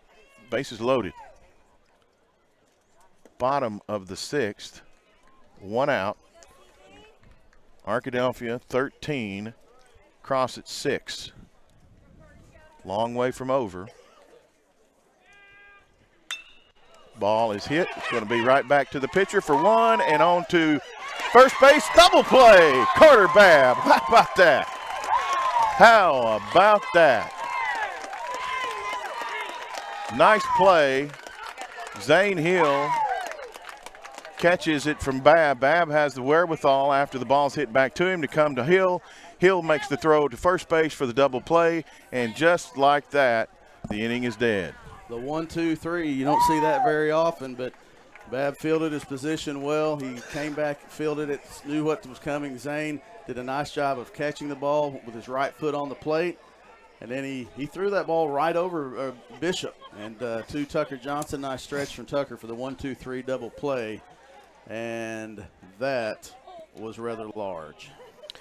So I'm just going to make a suggestion here. Carter Babb deserves maybe a steak dinner tonight. That young man has gotten it done everywhere he's been. I think they'll all be, as soon as this one's over, we got to get back and watch Little Brother play. I think all the steak places are going to be closed by then. So. Carter, I gave him all I had, man. I gave him a shot. We can come up with a reason not to spend money. I know. No, that was big. You come up with the second pitch. able to get the ground ball back, right back to you. Nice job fielding it. You know, pitcher fields a hard hit ball like that, you have to keep your head about you. He ran at the runner, saw that Zane was there, made the nice throw to Zane, and Zane did a nice job turning. You know, I mean, that's not an easy throw for a catcher to make. He made it and got Arkadelphia out of that inning with 2 pitches. So we got a new pitcher, and it's Will Harrington. Will Harrington started the game at shortstop. He's the 3rd pitcher of the night or the afternoon for Crossett. And Arkadelphia is to the top of the lineup. David Babb, if you're listening, your grandson is playing a whale of a ball game. I hope you are. I hope you're watching and listening. He is having a ball. Well, the Badgers need now just 3 outs. And we'll get a chance to add to their total here in the the bottom of the 6th. 13-6 is the score. Arkadelphia, 13 runs on 10 hits, 3 errors. Crossett, 6 runs on 2 hits and 4 errors. So Tate Goodrum going to lead things off here. Base on balls. He's reached on an error. Reached on a fielder's choice and struck out looking once today and only 4 times the entire year. So Tate going to see the first pitch of the bottom of the 6th. Bennett comes out. Bennett goes to second base, and pitcher in for Crossett is Will Harrington, who was the shortstop. First pitch is in the dirt. So Brooks moves from second base to shortstop. Bishop is at second base now, and Harrington on the mound. Harrington, a ball and no strikes. Tate standing at that open stance. Takes strike 1.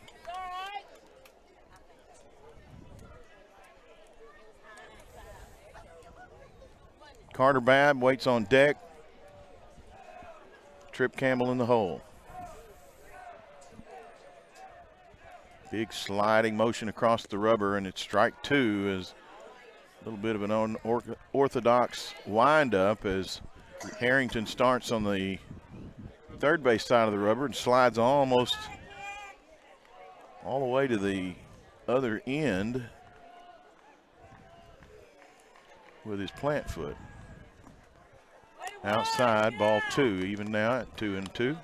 Yeah, that the 1-1 pitch, really, it was a breaking ball that started, behind Tate, broke across, and that's a good pitch from Harrington to throw a batter off.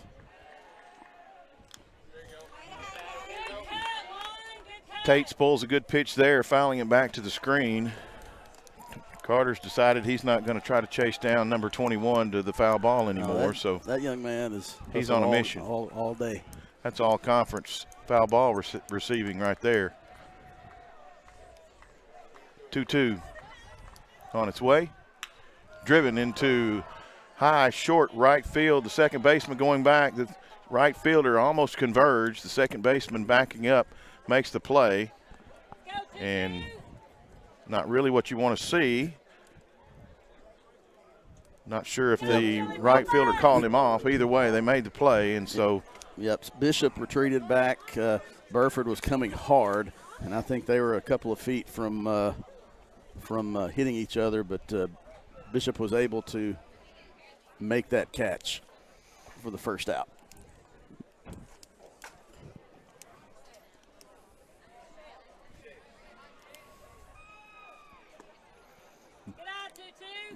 So Babb now from the left side takes ball 1 at his feet.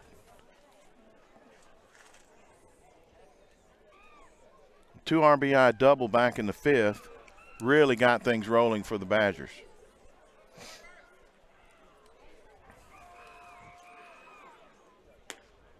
Outside, misses, ball 2.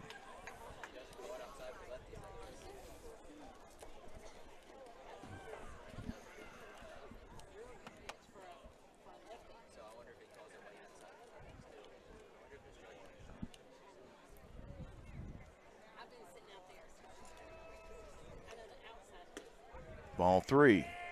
1 out. Here in the bottom of the 6th inning, Arkadelphia 13. Crossett 6.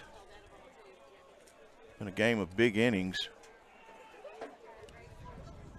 And pretty good pitching. Ball 4. 4-pitch walk to Babb, and not what the young pitcher Harrington was looking for. Excuse me. Campbell. Well, you just like to see him get around on one to that right center field gap, or really get around on one to the corner down in right field. Wind's completely dead now. No movement. Shadows everywhere other than right at the plate.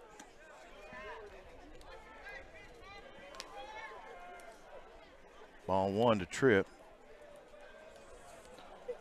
Short porches in both left and right foul territory, so not a stretch. Tripp's got 3 home runs on the year.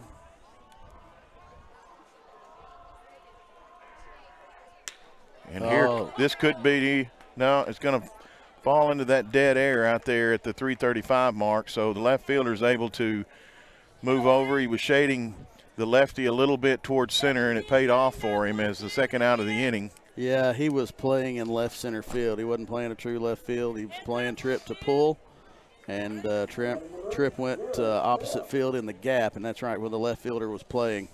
So unfortunate for Tripp, well hit ball, just right at the left fielder. JB going to come up now. He's singled and walked. 2 outs now. Babb at first. There's an off-speed pitch. First one really I've seen from Harrington that looked pretty good. Yeah, Tate had one that you mentioned the delivery was different. It came from the right side of that rubber and the release, and that was just more of a quote-unquote regular breaking ball. 0-1 now to Bell. Babb's off and running. He's going to draw the throw, and again it one hops into short center. And the shortstop backing up the throw, so Babb's got a stolen base. Bell runs the count even to a ball and a strike. Another Badger in scoring position.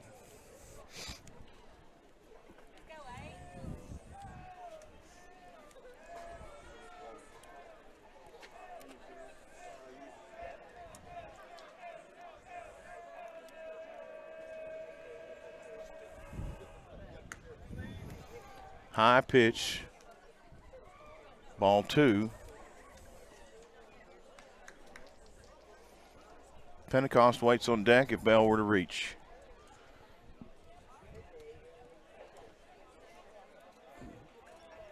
Badgers the home team. They are batting in the bottom of the inning. By some chance, if Crossett were to tie things up or take the lead, Arkadelphia does have another at bat in the bottom of the 7th. Hopefully won't need it with a 13-6 lead. 3 balls and a strike now to the senior left fielder. Babb's at second base now, getting a healthy lead. Here's the pitch. It's low, ball 4. 2 Badgers on now, and Mr. RBI machine, Win Pentecost, will stride to the plate for the Badgers. AHS principal Callie Hunley agrees with you about the steak dinner. I just got a message for her. She's tuned in watching. And okay. Miss Hunley, just a suggestion. Yeah. Suggestions aren't always followed. We understand that. It's a thought that counts. Here's Pentecost. Jumps on the first pitch and fouls it back out of play. Pentecost has walked. He's got an RBI, a strikeout. We're getting close to Gilligan's Island territory for this game, man. Yeah, we are. 3-hour tour, man. Getting restless are the Star City of Nashville. Star City already of be in the Nashville. 4th inning. Here goes Babb down to third. He's going to draw a throw, and it's not in time. Babb steals his way around, so now he's 90 feet. And he's just showing off now, Chris. He's just showing off. They got a good jump on that one, and the throw wasn't close. A good throw by Andrew White down there, but wasn't close. He is, and he's really taking advantage of the young pitcher that's on the mound. You can tell he's a little bit shaken and keeps looking over to the looking everywhere in the ballpark but to the hitter right now. He's even in a ball and a strike. Lou's going to pop one. It's going to stay in the infield, ranging over the second baseman. He makes the play. So the inning is over, and Arkadelphia not able to play to run, but they do make a little noise. No bite, but just a little bark. And they're 3 outs away from playing again another day. Scrappers coming in, filing into the ballpark. They're in their pinstripe. Black with the orange. Black with the orange pinstripes. Quite colorful.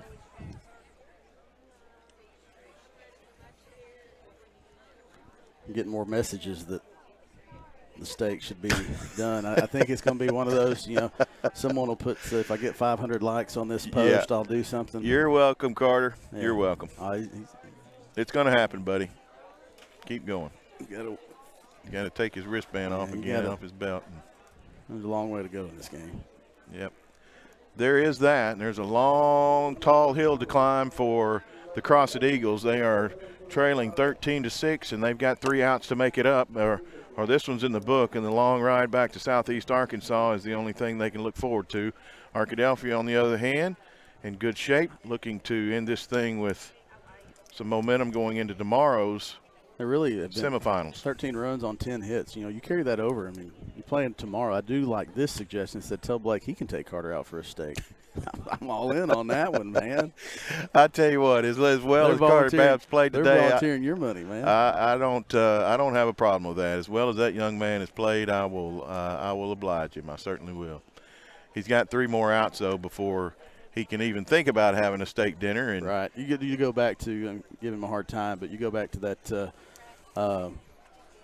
2 RBI double to left center when it was 6-4. The game had been in control for Arkadelphia. Bishop gets a home run to make it 6-4. Got a little tense at Morrison Park for the blue and red and green, I guess. But you can have bases loaded. And Carter comes up, and the second time he saw Bishop after he had struck out the first time, he was able to get around on one, put one to the left of the right center field gap, and have a 2-run double. And that was kind of the one that kind of got the separation and helped people breathe a little bit more. Brady Holt will start things off for the Eagles from the right side. He starts off with a ball, a little low from Babb. Holt's walked his last 2 times up and probably wouldn't be opposed to that right now, as the Eagles need lots of base runners. That one fouled off into the trees off on the right side behind Crossett dugout. They do, Blake. You never want to assume a 13-6 win, and a 13-6 game in the 7th is a win. But one other thing you have to look at now, because Arkadelphia is playing tomorrow, pitch count. That's why Donovan Whitten went out. Carter, I think, had 2 pitches in the first time, and so now he's at 4 pitches. So you really want to keep him at that or under that 35 mark. So he really needs to be efficient here in the 7th, and he has walked several. He was looking at his numbers. He said, "Man, I've walked a lot of guys," and so this is an outing where you really have to be efficient and not run that pitch count up, so you can finish the game, but also still have all your bullets except for Trip Campbell available for tomorrow. Yeah, and we're going to need him tomorrow. There's another one. He induces a ground ball or a tapper right back to him, and he runs towards the first baseman, makes the easy toss to Tucker for the 1-3, and he's doing just as you wished. He's being efficient, throwing strikes, throwing to contact, and having seen the speed of Whitten and the nastiness of the curveball from Trip Campbell, they don't know what to expect out of Carter, and he's just putting it right in there and making them hit the ball. You give up a long ball, so be it. you got room to wiggle, and doing a great job so far. You know, all these guys have grown and gotten bigger. Carter almost at the physicals yesterday, he almost hit that 6 foot mark. I think that's what he was kind of hoping for, but they've all gotten bigger, faster, stronger. They have. He pumps a strike in there now. 2 balls and a strike to Burford. Burford's been on 1 time and a walk, struck out his other 2 times up today. Tries that inside, doesn't get it. 3-1 now.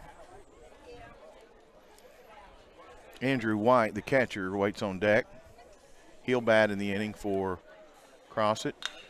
There's a ball that's driven way deep, and JB's going to settle under it, call everybody off in front of the 3:35 mark, makes it look easy. Yeah, 2 right out in now that in the inning. gap. JB got a good read of it right off the bat. It was a high fly ball, but things just don't travel very well here. You don't see a ton of home runs. It's only 335 to the alley, only 310 down the line. But it just seems like that is just a lot deeper than that out there. Yeah, I just got a message that if Carter would have stolen home, yeah, I got that. You wouldn't have a choice. That's right. That's right. Steak dinner it is. Down to a couple of strikes now are the Eagles as catcher White, who's really had a whale of a game behind the plate. He's had a lot of work to do. This game's so long that I said there's no way we'll be out of the sun, and here we are at the end of the game out of the sun. That was a good breaking ball. Nice pitch. Caught the bottom part of the zone. White didn't like that one. He's the catcher. Didn't like one of the called strikes his last time up either, but I think Carter just started that one just high enough. And I believe it's an 0-2 count now.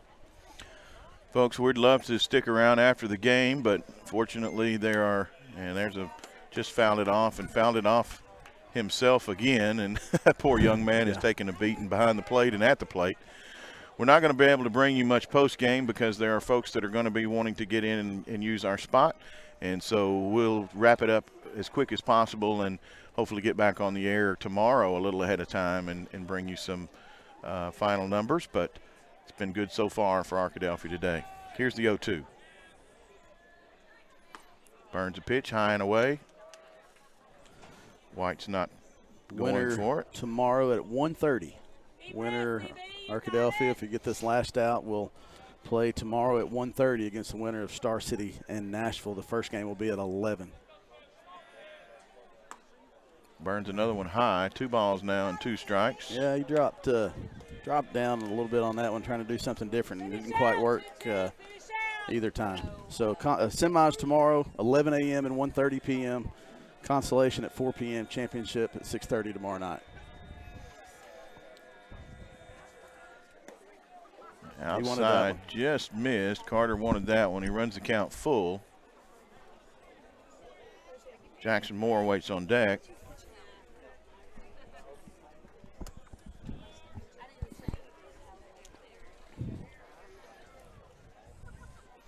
And ball 4. He walked him. Yeah, so about 6 extra pitches he didn't need there. He's probably, I believe he's around 18 to 20.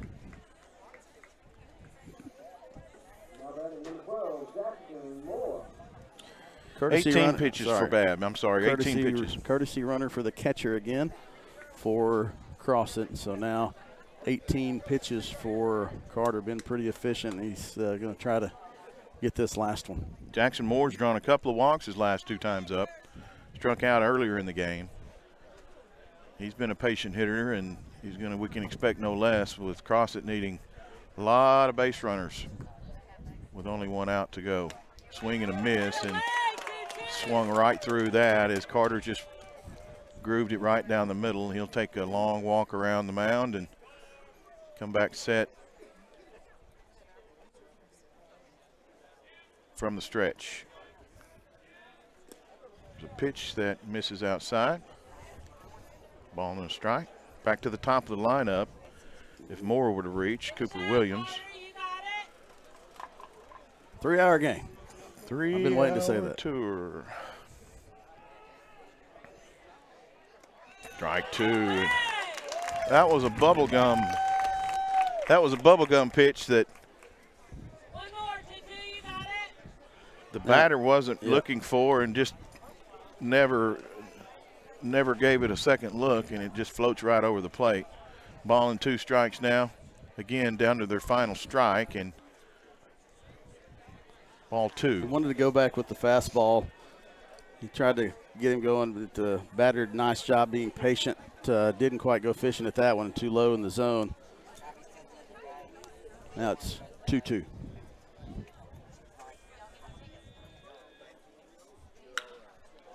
The shot out into center field, settling under the Trip Campbell, and the ball game is on ice. Arkadelphia wins it. Arkadelphia wins it 13-6, 13 on 10 hits and 3 errors for the Badgers. 6 runs on 2 hits and 4 errors are the Crossett Eagles. Arkadelphia will play the winner of Star City and Nashville tomorrow at 1:30. We will be on the broadcast hopefully by 1:15. We'll bring you the wrap-up from today and all the stats. We appreciate you being here with us. On behalf of everyone in Badger Nation here at Leopards Park, or excuse me, at Morrison Park in Malvern. For Chris Babb, I'm Blake Bell. So long. We'll see you tomorrow.